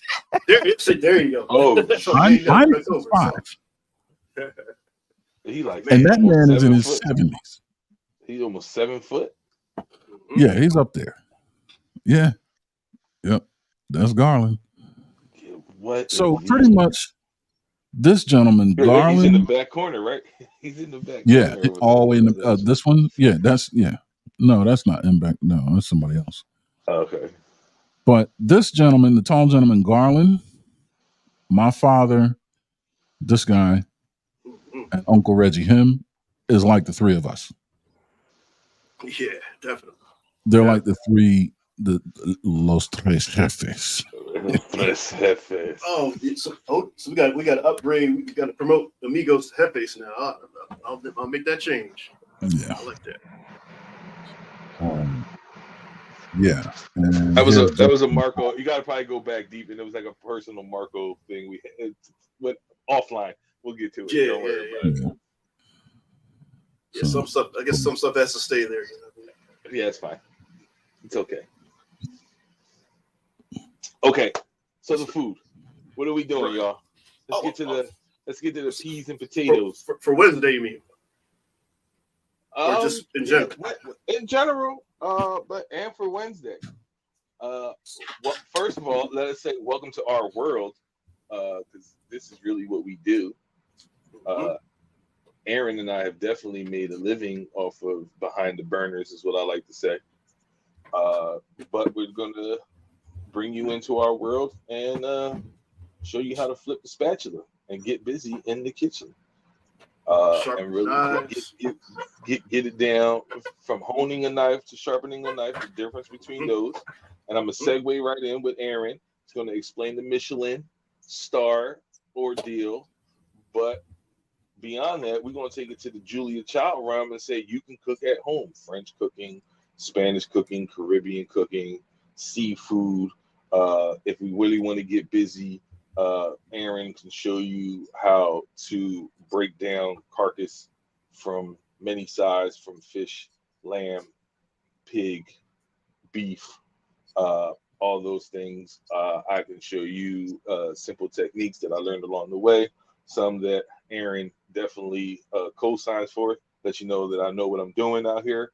Like he said, I started from washing dishes to behind the burners, moved my way up from greasy spoon kitchens, not literally, if you know what I mean, to restaurants, into hotels, into doing catering for hotels before we opened up our endeavor of the catering business in general. And then you already know he took you to the Tour de France of food to let you know where he came from and his background. So we're going to show you it all the way.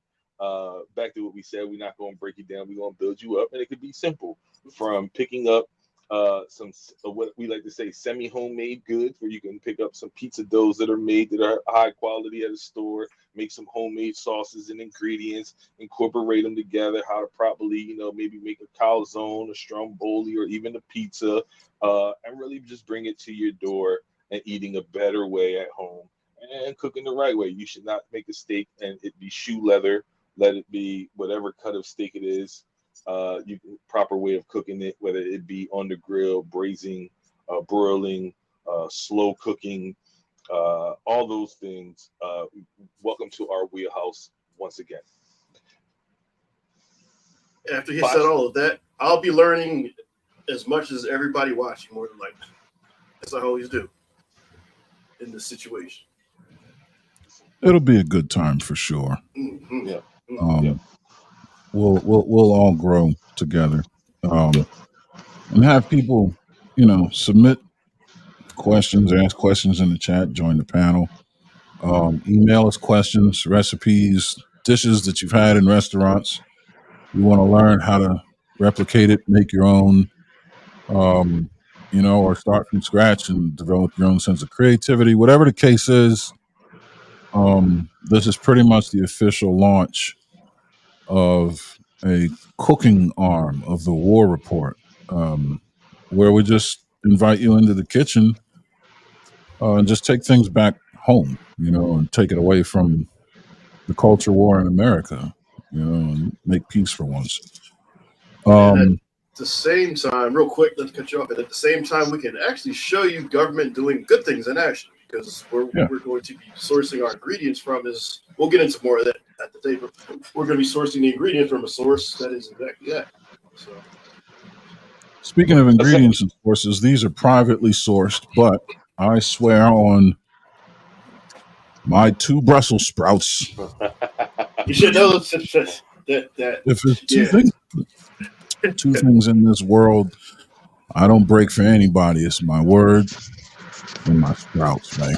Your wedding vegetables. those are real deal wedding vegetables right there. These legit wedding vegetables, complete with sack and everything. Can't call them plums, but yeah, they're the wedding vegetables. All in the gentleman's area. They are what they call stunades. Yep. The stones, man. Got the minerals. But Michelin star. Let's break that down, and then we'll simplify it and keep going into the food as we go. But break that down for us. The Michelin star. Here's the 90-second or the 2-minute class on what the Michelin star is. In 1900, there's this thing called the Michelin Guide. The Michelin brothers, the tire company, as you know, Michelin tires, right? They issued a guide in 1900 because at the time the automobile was seen as a toy for the rich. Okay. And one of the ways to promote the use of the automobile was to create a guide that you could follow to go to different restaurants, different hotels.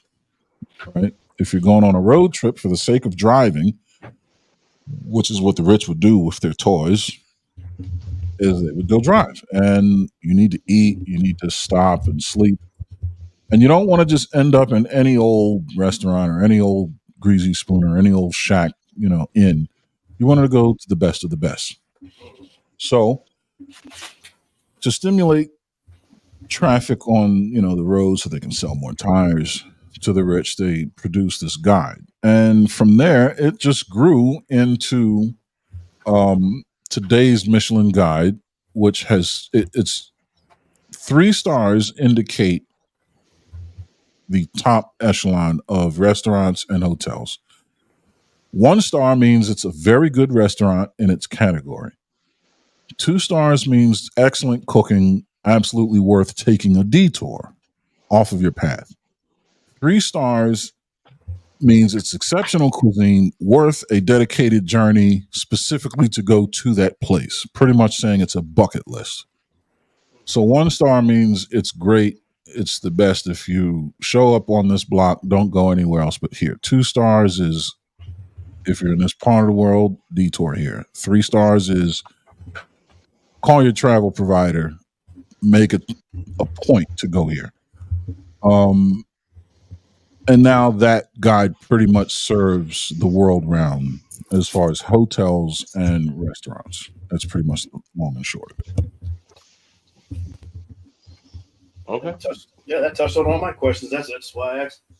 Everything you just explained is everything that I was questioning as you were saying it earlier in the show. So, yeah.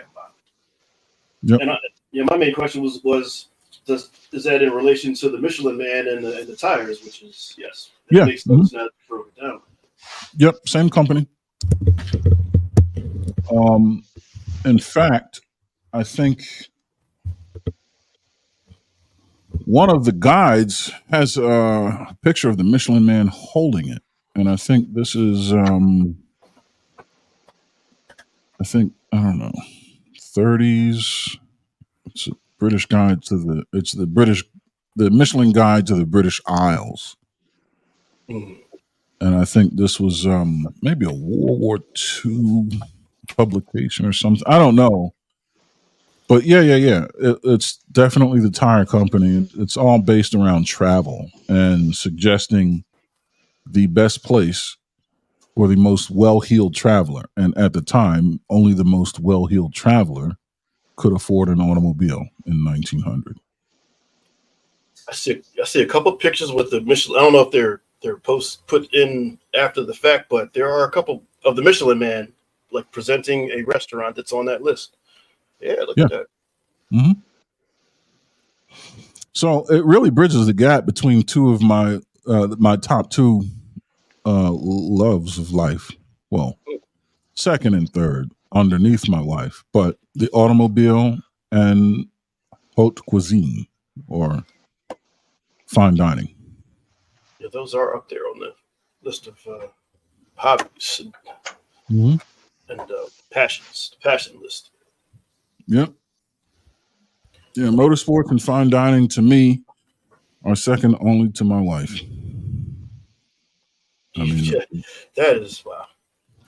So y'all started something with that hashtag food. Y'all started it. yeah. Yep. Yeah. And we're gonna show you how to refine it and make it better. Oh yeah. And Wednesday, Wednesday is gonna be.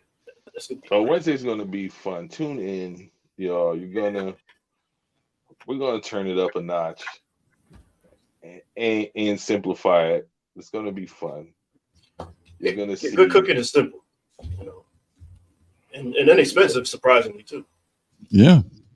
Surprisingly. Well, I think where we're sourcing this is I can safely say this is farm to table. It literally is. It literally is. And you know what?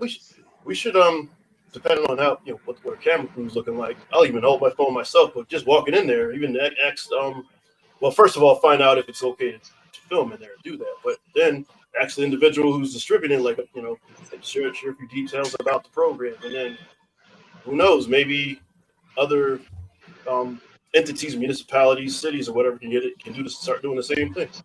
It's a great program. Like I said, I'll get into all that on Wednesday's show. There in person. Oh, the products were great. The products Yeah, were man. fresh. I still have some. You know, they well, and you brought it to my attention when we went there last time. Like, yeah, you know, this farm serves restaurants, but there's certain vegetables and fruits or whatever produce there you go that cannot be served in a restaurant just because of how they look. And so Yeah, that didn't take away from the quality of the product. no, It was just how the product, the end result was viewed. It may have been what they considered eyesore when it came to plating. You know, some So imperfections. let me explain that. So there's categories, I think A through D, and these categories. So A would let's take a look at a bell pepper. A bell pepper that it's in the A class or A category means it is near perfect in its symmetry, meaning you can shave just the top off, remove the membrane and seeds from the inside, and stuff the pepper, and it will stand up straight and perfect on its own as a stuffed pepper. The sides will be perpendicular to the plate, the bottom will be nice and even. A B pepper is going to have the same culinary qualities as far as on the palate. It's going to taste the same, it's going to offer the same usable yield, except it's going to be slightly misshapen. This is going to be best used for fine cuts, julienne, batonette, brunoise, fine brunoise, small, medium, large dice, all these sorts of things, where you can get a nice uniform cut out of it, and it's going to be consistent in thickness and flavor and quality, but it's not going to be quite a picture perfect stand up stuffed pepper. The C quality is going to be a deformed pepper of differing.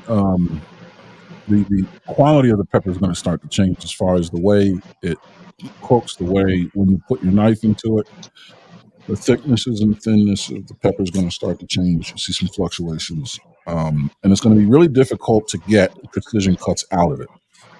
And then the D category is pretty much feed this if you have livestock or put it in a blender if you're making a smoothie. for military and prison use only.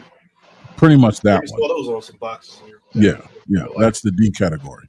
Mm. But yeah, C category is really not easy to use. I mean, they're all fine to eat, but C is not easy to use, nor is it sightly to the eye. B is easy to use, but slightly unsightly to the eye. A is picture perfect, ready for the plate, off the vine. I would say B. I would say B between B and C is what. Yeah.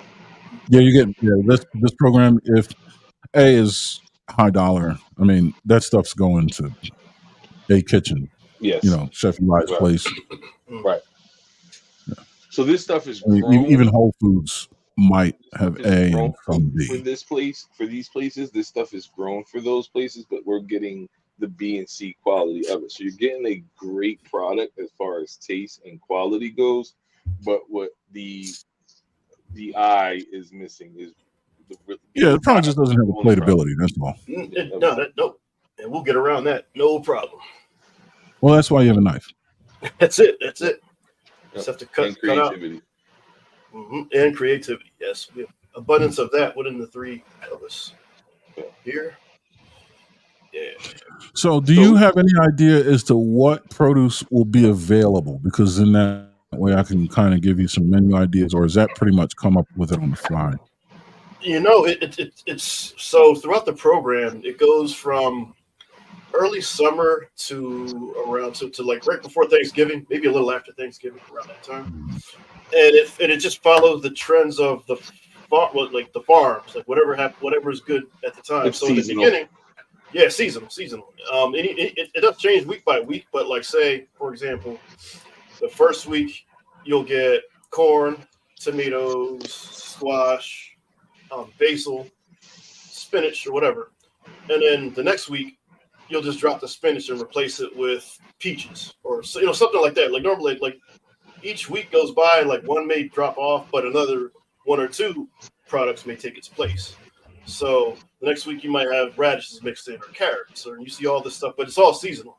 So right now there has been a lot of squashes what I can guarantee you, and watch me be wrong too. Now that I said that, but so it's going to be some form of squash. It's going to be some form of tomatoes of all kinds too. They have green ones, the orange ones, purple ones, yellow ones, and they each have different flavors too, which is crazy. I didn't know about that. So When you say it's going to be squash, you cool. mean like summer squash, like zucchini, or are you talking about like patty pan squash and things like that? There's Acorn both squash. kinds. So the past couple times there have been the flying saucer squashes. I don't know what the Mm. official name is for those. But I know I just cut it in half and just tried it. But baked it one savory, one sweet, which was very good. Squash it'll pretty much it's more of an empty canvas or a blank canvas than chicken is actually. That's the patty pan squash. If Yeah, you're no. talking about flying saucer, Mm-hmm. So that, so does it so does it look like? Hold on, I got one in the kitchen actually. Yeah, well down the right. well here we can. Here, does it look like that? Yes, yes. Matter of fact, the one I had was see the one that's green and yellow. I had a green one and now it is turning yellow, so that means it's Yeah, yeah. these are patty pan squash. Yeah. Mhm. So they have those. They definitely have the green zucchini as well. Like I said, tomatoes. There's gonna be You mean like abundance that, of but green? what's that? You mean like this long thing, but green? It's very very similar, but a little different. It's very similar to that, but green and just a little bit differently shaped than that one. Actually, the green ones the green, they're exactly like those. Actually, Okay. Yeah. Okay. maybe more pronounced, like edges on the sides, but they're the same. And I think that's just because of the rain season. Because in the beginning, we didn't get much rain, so you didn't. Funny thing, you notice a lot of the vegetables they were small. So that might be just the effects of the drought. But it's been raining, so now I'm actually curious to see what we're going to find next week. As far as what shows up. But no, More flesh, less flavor. sure, yeah. Because one thing you told me, and that I don't forget is, but whether you're talking about oysters or grapes or anything, whatever source that you have, whether it be grapes for wine or shucking oysters or whatever, Mhm. if it is grown in a more strenuous environment like Mhm. cold oysters, it tastes so much better than ones that are picked from like the Florida coastline. Mhm. That's why Maine. So that's one thing I do remember. Like the crab, the king crab legs, all that. That's why they're so good, flavorful and sweet. Because Yeah. they go Cold through. cold seafood, more flavor, much sweeter. Sometimes bigger, not always. But definitely much more savory, just much more enjoyable, much meatier. They have to struggle, just like the grape. When you make wine, you want a grape with lots of flavor, lots of sugar, lots of tannins. You want the roots to struggle Yep. in a rocky soil. You want a windswept hill, lots of sun, just enough water to keep the plant alive, but you don't want it to be in a still valley with lots and lots of water, with a very soft, easy terroir or soil, so to speak, without the roots, being made to struggle. You just get a low flavor, low sugar, high moisture fruit, lots of Basically, water. you get water. Yeah, I was Even Water. gonna say you get water. now Yep. that you mention it, even in growing portobellos, which Yep. is the same thing. Reading on how to do that, Mhm. they said the same for the mushrooms. So I think they worded something to the effect of mushrooms like stress, like Mhm. stressful environments or something like that. So Look at athletes. Look at Marines. yeah, The ones that work the hardest are the strongest, fastest. The ones that study the most are the most knowledgeable. yeah, You know, ease is the enemy of progress sure, and yeah. quality. The comfort zone is where a lot of stuff goes to die. Dreams, motivation, Everything. aspiration, whatever you call it. Food is no different unless you're talking about ducks for foie gras Mm. and calves for veal. I was about to say that veal popped into my head when you said that too. Yeah, but you're deliberately and Wagyu cows. Mm. You don't want them They moving massage around. them motherfuckers, don't they? Yeah. So They get wait, massaged. so those are full grown cows, but they really have like they're happy and live happy lives and up on the hill with sun They shining move on when them. they want to, and they're not required to move much. They eat rice. Even I'm sorry. No, I'm saying they eat rice. They drink beer. They get shiatsu massages. They live in the greenest pastures with very little hills to negotiate. They're not required to move around much. They can fuck when they Isn't want. even the deletion process very stressful? Mhm. Less stressful Yeah, than the normal. less stressful. Yeah. Somebody explain the deletion process for normal meats. I don't even know if you can even describe that on YouTube, but I'm just curious what is the difference? Because I know the other one is they somebody told me they kind of put them to sleep. Excuse me. Or they take a shocker, like a big rod, electric, and like No Country for Old Men. yeah, right. Yeah. And a Great farmer movie. that I spoke to said the same thing, so they confirmed that. So they zap them in the head with that, and then they slit their throat. I don't even know. I don't want to get us flagged, but yeah, Anyway, No, so what's the so difference between that and then the Wagyu beef? well, they just try to make the deletion process as less stressful so that the meat doesn't tense up. Because when you do it in a harsh or vigorous way, just like anything else, the end product is going to be firm and stiff because of deletion process. So Yeah. they even take that into consideration when getting the final product off of these cows, for a better term, for the purposes of where we're speaking. So Mm-hmm. that's whereas though your normal ShopRite beef, this is ran through an assembly line per se. Oh, Once we again, wouldn't even want to know. lack of a better term, right. So they even take The all of the that. the Wagyu cow is the most precise way of doing everything you both just said. Oh, They Japanese. use that bolt, but they don't miss, Oh, really? Okay. and they don't know, and the cow doesn't know it. I'm sure because and it's like Japanese design that. I'm sure that. It's like this. This is what the cow sees. Yep. Oh, that's it. That's it. Yeah. Yes. Yep. That's it. That's it. Lights out. Like damn. He's in He another said, dimension. Like, yo, what happened? I'm feeling sleepy. Yeah, I'm feeling sleepy, and there's that. And that's it. And then they go, they go for the, With they the get the knife, Japanese style blade, I'm sure. That's and it's Yeah, clean, well, and yeah, they just clean, don't know. They just have no clue, okay. and it's done surgical. in a way where it preserves. Yeah, Yeah, it's very surgical. It's yes. I saw videos where the normal way was being used, but it was pigs. And they took a picture of this pig right before it happened. And looking at that pig's eyes, that pig knew what was coming. It knew what was coming. No, Wagyu things are like, oh, we're in here for today's massage again. That's pretty. In one way, that's cool. In another way, Oh, we have a new masseuse, do we? I don't remember seeing you. You're cute. It lights out. He think it's another day in the massage parlor. He ain't walking back out that.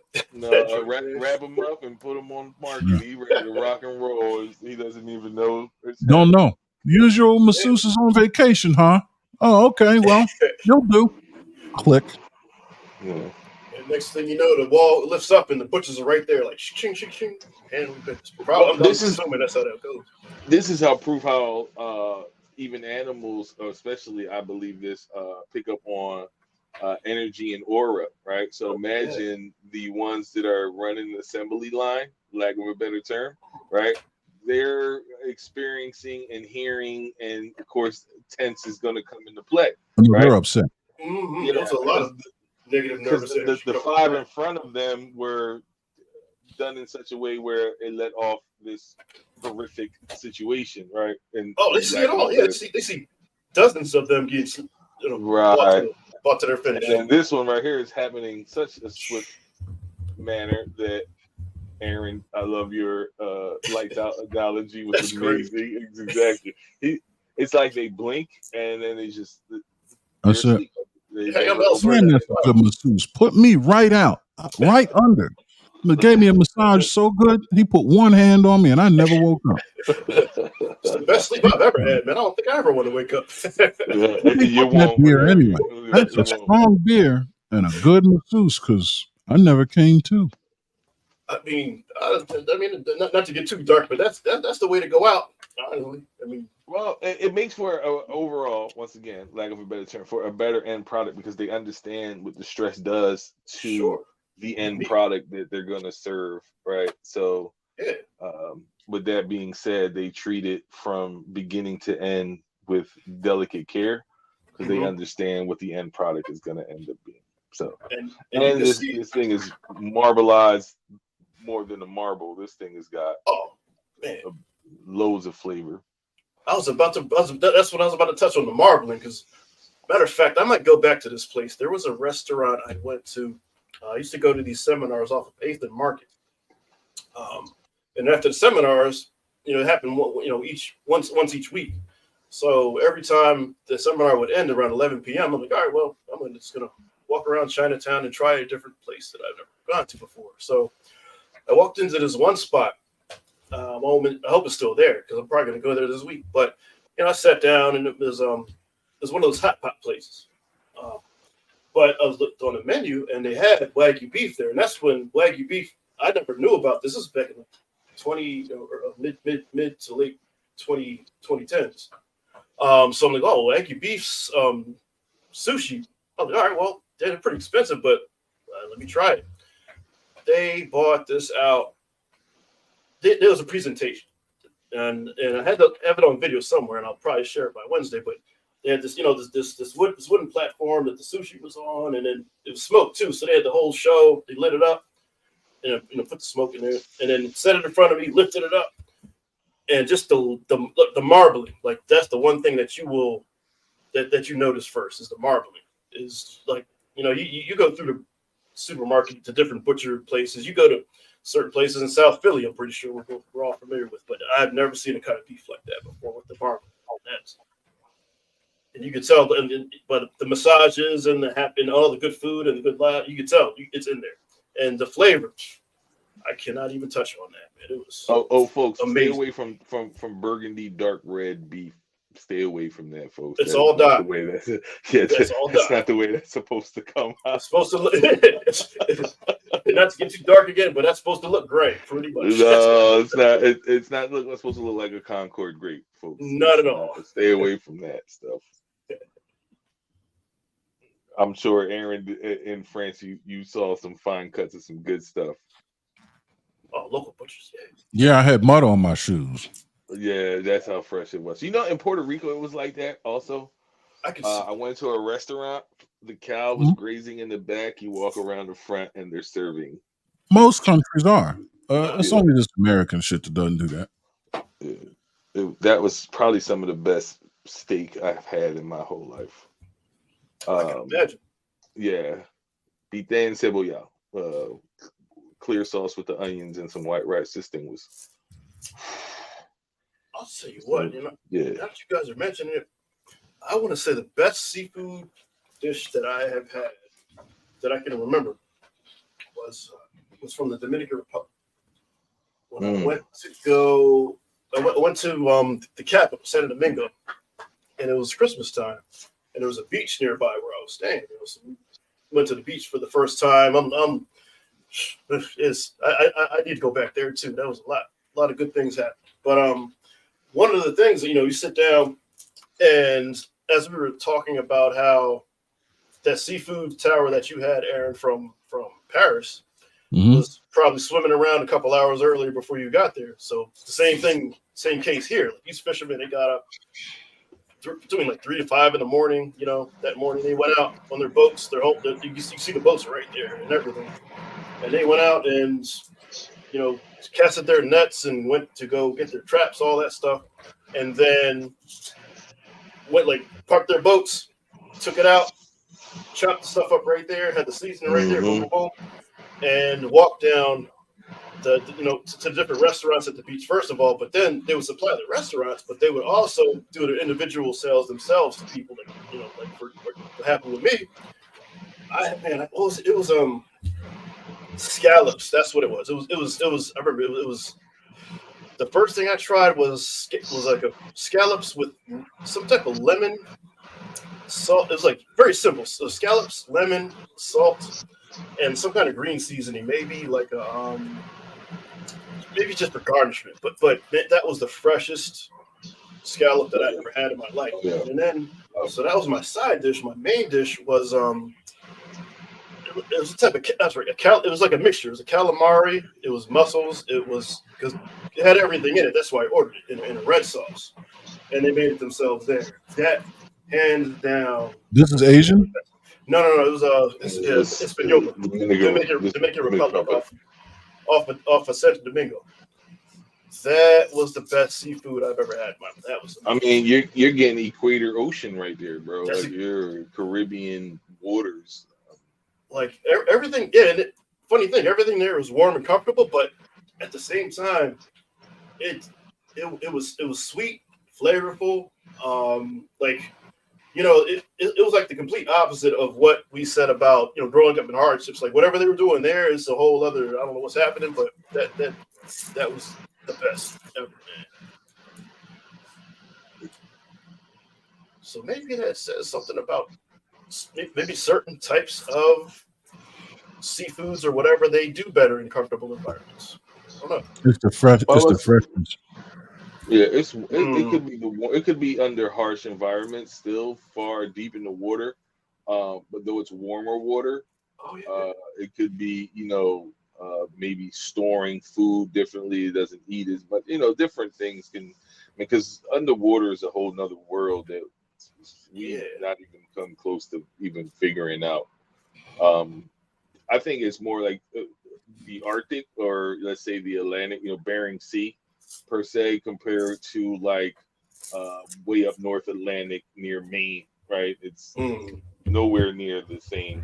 And then you go down and the water is really hot and warm in the Caribbean and close to the equator. So I'm sure like some seafood out of Australia is not going to taste the same as far as getting it from Florida, right? Like it's going to be way different due to those terrain oysters. Even oysters, West Coast oysters are very much different from East Coast oysters, and Northern oysters are like I don't like oysters from Louisiana. And if you notice, they don't really eat them raw in Louisiana like that. They usually boil, steam, fry. They do oyster po' boy, oysters Rockefeller. Yeah, it's never raw. But when you go to, let's say, Washington State, Oregon, Northern California, you'll see them raw there, but you'll see them really raw more here in Cape May and up and into New England. And actually, my favorite oyster ever, also is my wife's favorite oyster ever, is the Sweet Amalia oyster from here in Cape May. And we discovered that oyster, Chef Eli, Southern Kitchen. He still serves them at A Kitchen, and we get them at the Wayward restaurant in the Canopy Hotel as well. But the Sweet Amalia oyster, and they're very small, very sweet, very briny, very flavorful, very tender. I mean, they're not too loose, and like there's just enough seawater to make a nice brine, but it still has a nice bite to it, a nice meaty. It's not too soft, but it's still very tender. It's just a delicious oyster. Whereas if you get an oyster from the West Coast, they tend to be a lot bigger, a lot looser in texture. Right, I'm looking at your face. Yeah, and I'm the difference. I'm playing out the difference in my head right now, and I can see it. Yeah, it's a bigger, looser texture oyster. Saltier, not quite as sweet. Yeah. And then if you go to New Orleans, they're straight up muddier. Oh yeah, no, and then I can see those too. Like I can envision. I know that's why they are because they're so big and just they have to be cooked. They have to be fried You or gotta something. cook 'em. They're just not. It's like Right. bait for Yeah. fishing. You know, you just really want to cook them because they're just not. It's like a muddy. It's like a freshwater raw egg with something in it. You know, Yeah. it's not a pleasant. But And if you go from New England, if you go from Nova Scotia down to about Cape May, the raw oyster availability is just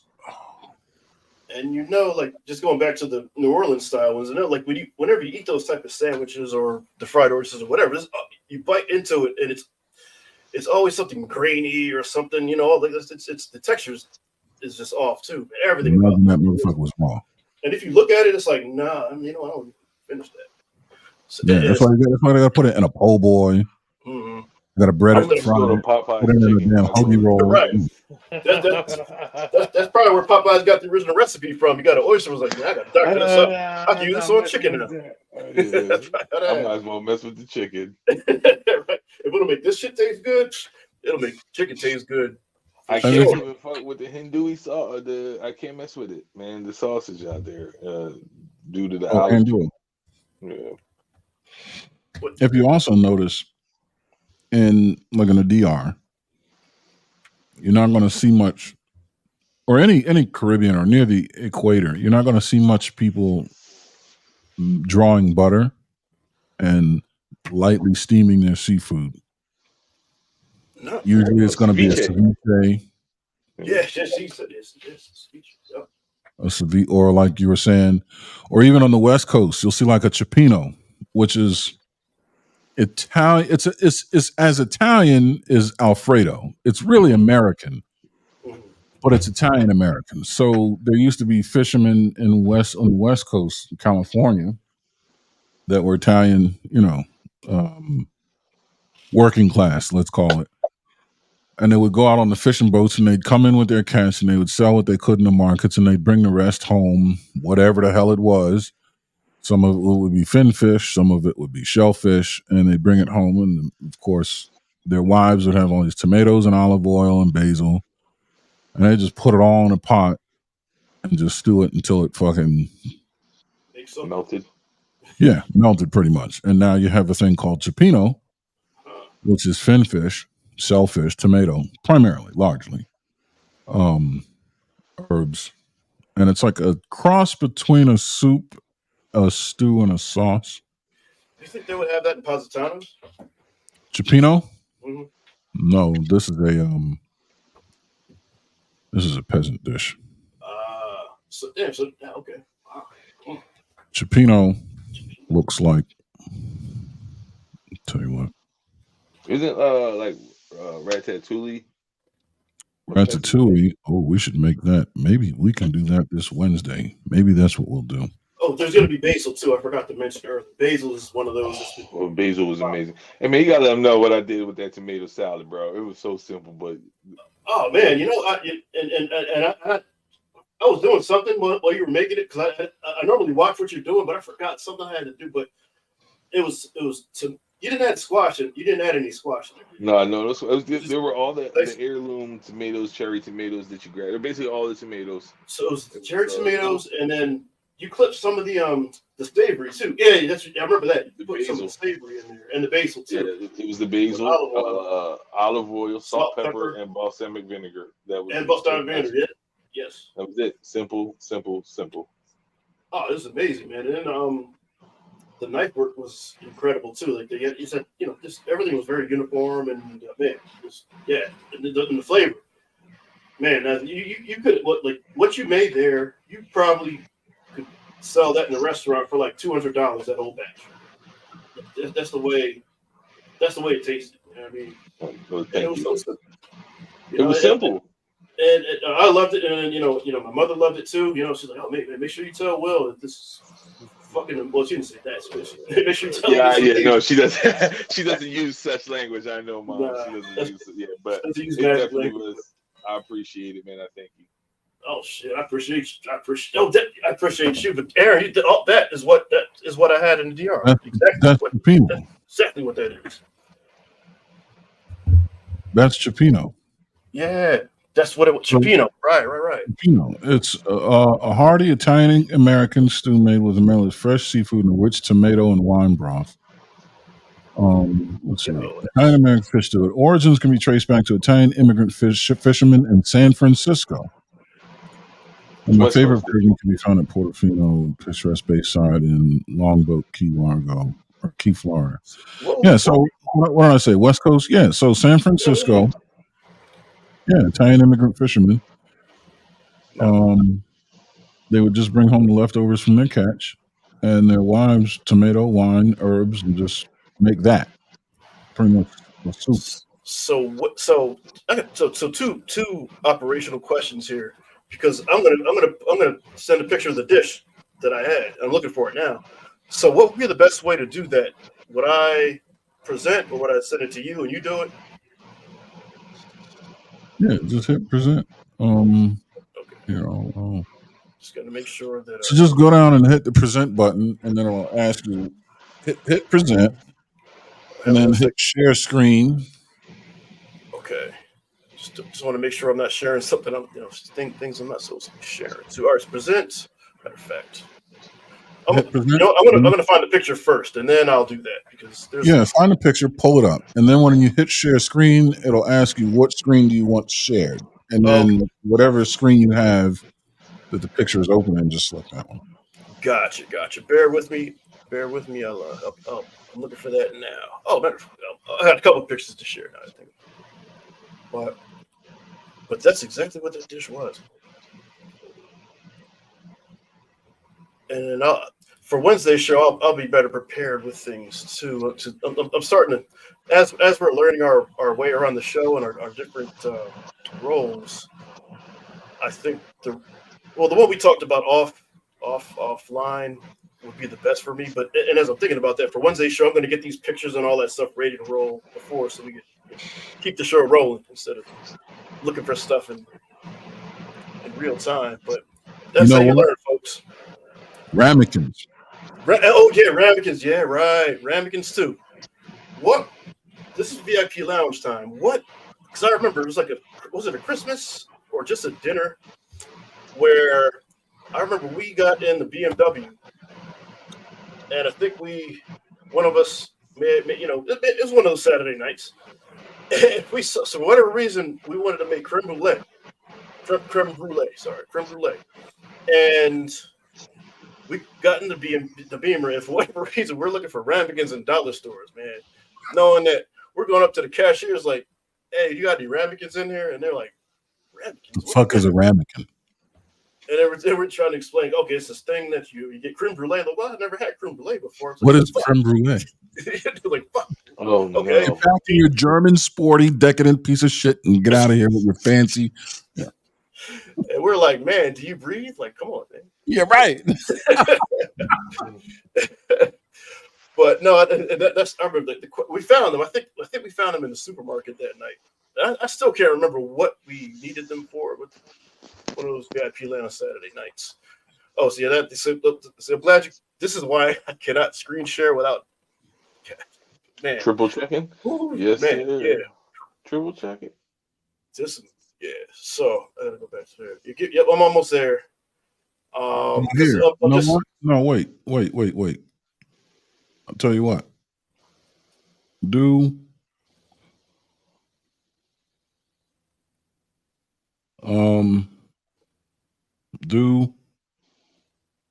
All right, square it away. Do whatever you're gonna do. Oh, what's this? What just happened? They can't see whatever you share. Oh shit! Oh man! All right, well, so they can't, but y'all can. I can share this shit with y'all if hold on, man. Let me make sure I'm not sharing too much. All right. No, you can't see anything. I can't see anything either because I'm on as a. So now present. Or I'm gonna go to present, right, and then I go. You see where I have presented at the bottom. Let me make it larger. Present.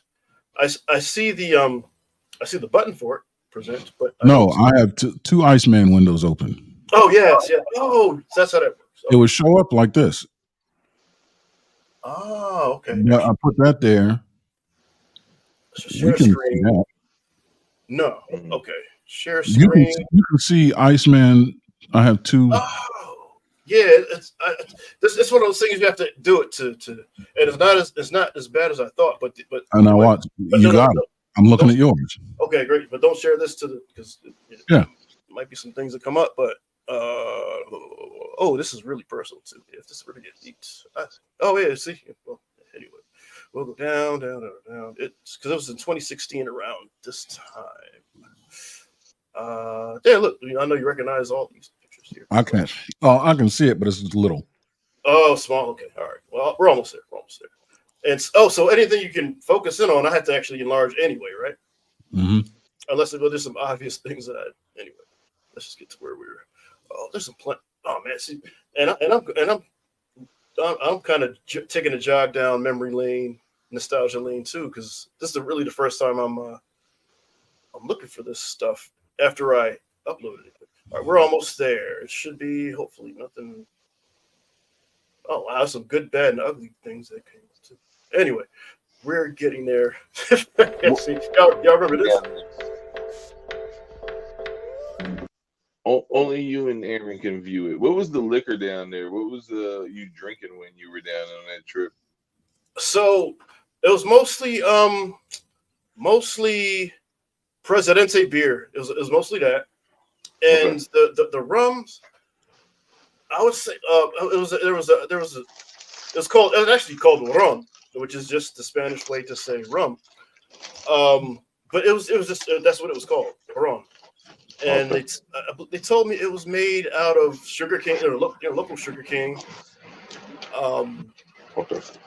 And yeah, it was very, very, very smoky, very, very, very bold. The rum was very bold. Okay. Damn, throw it in. Okay, no, this is gonna have to be done on Wednesday because it did not. Yeah, it didn't pick up that. Not my Dominican Republic pictures. I know where they are. Yeah, I'm gonna have to do that on Wednesday. Sorry, fellas, but I will. Yeah, I'll have that. I'll have that for you guys on Wednesday. I'll make a little portfolio. But yeah, I can't pull it up now. I'll leave my share screen open just for the hell of it, though.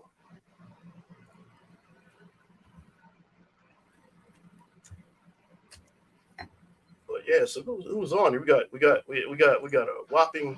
We got one person on here.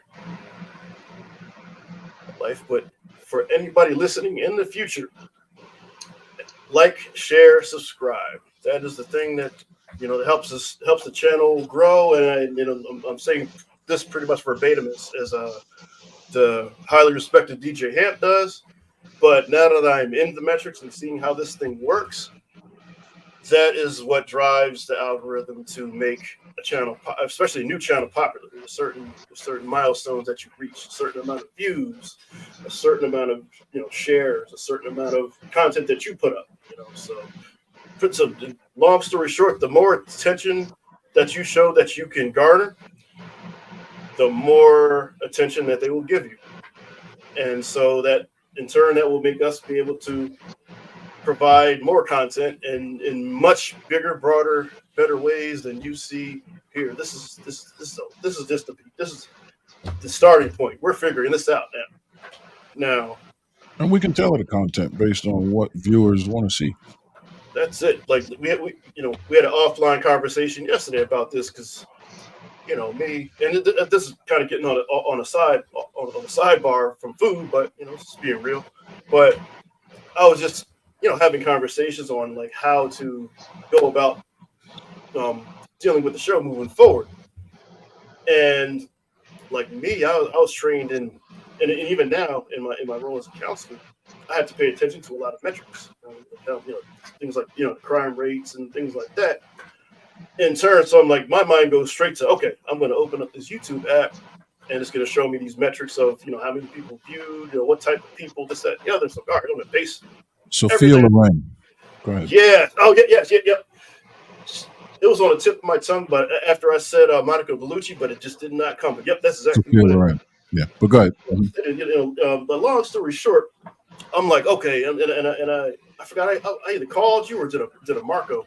I was like, okay, Aaron. So I looked over this, and so how I'm going to move forward. I'm going to look for this type of show, this type of topics for this reason right here. And because I was like, from what I saw from the metrics, that's what works. That's how we're going to be able to grow faster. But then, you responded in a way like, you know what, man, like we're don't worry about it. Don't worry about it, because we might hit on something that fucks the algorithm up altogether, and you might be a trendsetter in the ideas that you're thinking. So I'm like, you know what? You're absolutely right. That's how we came in the game. That's how we came. That's the whole reason why we came into this. That's why we're here right now, is to set trends. So that's the way. Yeah. So that was just a jewel from yesterday that I wanted to share with the world. We've done a lot, the three of us, and we're doing a lot, and we have a lot yet to do. But one thing we've always been able to do is stay ahead of the leading, the cutting edge. We don't try to replicate. We always just do what we do, and it ends up being a thing. Right. Wait a minute, you don't pay me to do this? Really? Seriously? Yeah. Okay. Right. So yeah, doing what you love for free. They say, this saying that says, if you are earning income doing what you love, you don't work a day in your life. You need to work again, yeah. And right now, it does not feel like working, to be honest with you, but technically it is. Yeah. No, I feel like, all due respect, we waiting for the world to catch up to us. That's what I feel. Yeah, I'll drink to that. Hell yeah. Yeah, we waiting for the world to catch up to us. We won't wait. You'll have to catch up, and whatever we're at when you finally catch up, then we'll be doing what we be doing there. And you heard it here, folks. You know what he just said? You motherfuckers can't cook. And if you are given an opportunity, if you're given an opportunity to join, or to learn, do not look upon that lightly. Don't bullshit with it, because take it seriously. Because once this train has left the station already, there's no turning back from any of the stuff that we're doing now. But it's only going to go faster.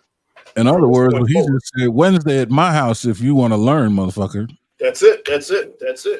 And as you see the little quirks here and there on this show, they're going to be tightened up, and then we're going to, Wednesday, we're just going to keep on building and getting better and better as we go along. And what Aaron's saying is, if you need a good cocktail to go with your meal, listen up, motherfucker, and don't sleep. I'm going to be fucked up. Make no mistake. And y'all see me drunk. Well, I know you two have. But the space has seen me wasted a few times. I've been on Ham's panel. Yeah. Like sitting beside myself. This Wednesday. Oh, sad. Okay, so that means Total Wine and More. Funny thing, man. I swear, and I don't mean to but no, it's coupons for Total Wine and More right here. Here. So I was going to say, you got plenty, but hold that up again. Shit. It says savings. That's all. It says savings. That's my favorite word. Oh man, it's good. Free. That's right. This is my shit too. Listen, Delaware, Pennsylvania. This right here. This, if you go to Total Wine and More and you like cognac, go find that. You will not believe. We'll go over that next Wednesday, but I'm going to get one tomorrow. You will not believe how much it costs. But compared to the taste that you get too. Dipsy, look, see, there it is. I ran out of that too. That's why I'm trying to go to Total Wine and More to get more for Wednesday. They're going to sponsor us by the end of that episode. Watch. Cheers to that shit. That's what we're going to make Bananas Foster. We're going to make Bananas Foster with that right there. That's what we're going to do. It is tasty though. How'd you like that one liquor I took down, since they're not sponsoring us for your birthday? Did you like that one? I saved the bottle. The bottle. I saved the bottle. Monkey Shoulder. Yes. Yeah. Oh, Monkey Shoulder. Yeah. You know what? I had the last of that last night, along with a Patron cigar. Good. Paired with a Patron. After I got in, no, I was home. Yes. No, after I got in from the festivities, it was Friday night. I'm sorry. Friday night is when I did that. When I was coming home from the event that I came from, just decompressing. I'm like, you know what, man? And it was just enough for that cigar, so poured it out, went on the porch. That's gonna be another. I'm gonna set that up for Wednesday too. We get in the night. We had a great time. FYI, for your birthday. It was really great. We It was folks, awesome. we do hang out in real life off camera. That's what made us the great trio that we are. We believe in that. Not only spending time with our families, but spending time with one another and building our bonds with one another. We hold true to that shit. We just don't talk about it. That's what makes us who we are. We do it collectively as a trio. We do it individually as duos. This thing splits up and comes together like Voltron. We will fuck you up in real life. So yeah, a lot of people. Yeah, no, it's true words, man. Parts and as a whole. True words are never spoken. A lot of people like to lean on these talking points, right? And they, everybody says, have your wolf pack and this and that, and like no, like we live by everything we talk about. When we say we have a close circle of like-minded, unidirectional, successful men who are righteous, and that's who you call your wolf pack, where iron sharpens iron. That's what we have. This is the trio right here. And 3 is always the optimum number. Makes the perfect triangle. Yeah, you know what I mean. So it's we don't talk. People come in here. We were walking the walking. Before we created the space, we were living this. Yeah, then we decided to create the space. It didn't happen the other way around. We didn't create the space and then start walking what we were walking. We were living this first as the trio group that we are, and then we decided to make the space out of it. So we still hold true to that. We try to keep it down to the nuts and bolts and the roots of who we really are. And we you'll see on Wednesday when we really get together. This will be our first show together in one area, and you'll see how we interact. Though we do our podcast from 3 different locations, when we get together, it's still the same energy. Now you're just going to have this great aura of energy of us 3 individuals under one roof doing what we do. It's in the same room, That's it. Interacting. But yeah, like you said, and like, everybody said, do right by your women and all this. No. Like, our women have been homies for a long time. Beautiful women. Have been in and out of, Yeah. Well, you always gotta have the logo. Hey, look at you, got me when I was thinner, bro. That's before COVID. I gotta get back to that. But like this is not. Hold that's on, like 2016, 2015, something like that. Yeah, this is pre-COVID. I'm trying to find a picture. Was it all 3 of us when we did our first catering? No, that's what I was looking for. I remember that. I was looking for. Well, shit. Here's one. Oh yeah. Snap. Oh, we need to. So that's what I have something offline along the lines of the beard went white. Look at you, bro. The whole thing. Along the lines of that night, I have something to share offline about that. Along those lines, Man, let me write that down. So on that story, we're on, what is it? The Spirit There's of... There's another one. Oh, yeah. That was Hey. Whose event was that? And it's Mika too. It was Mika's event. Yeah, shout out to Mika, and it was I remember, it was somebody who was running for, I think, Upper Darby Council or Philadelphia Council, something Judge like or something like that. Oh yeah, something like that. Here goes another event. No, this was the judge. This was I wasn't there for that. Judge. Yeah, I was not there for that. I would remember that. Damn, yeah. Yeah. Oh, she has a jade necklace. I have one symbol. But the one I'm looking for is the one of us. So while he's looking, Aaron finds his way into the captain's chair and the operating room of this boat we were on. The engine room, as it's properly called. And I'm looking around, and he pops out of nowhere. He's like, "Did you see the engine down here?" And we're like, not even shocked and surprised. When they said how the fuck he's back there with the chef, I'm not surprised, man. This is what this dude does. Yeah.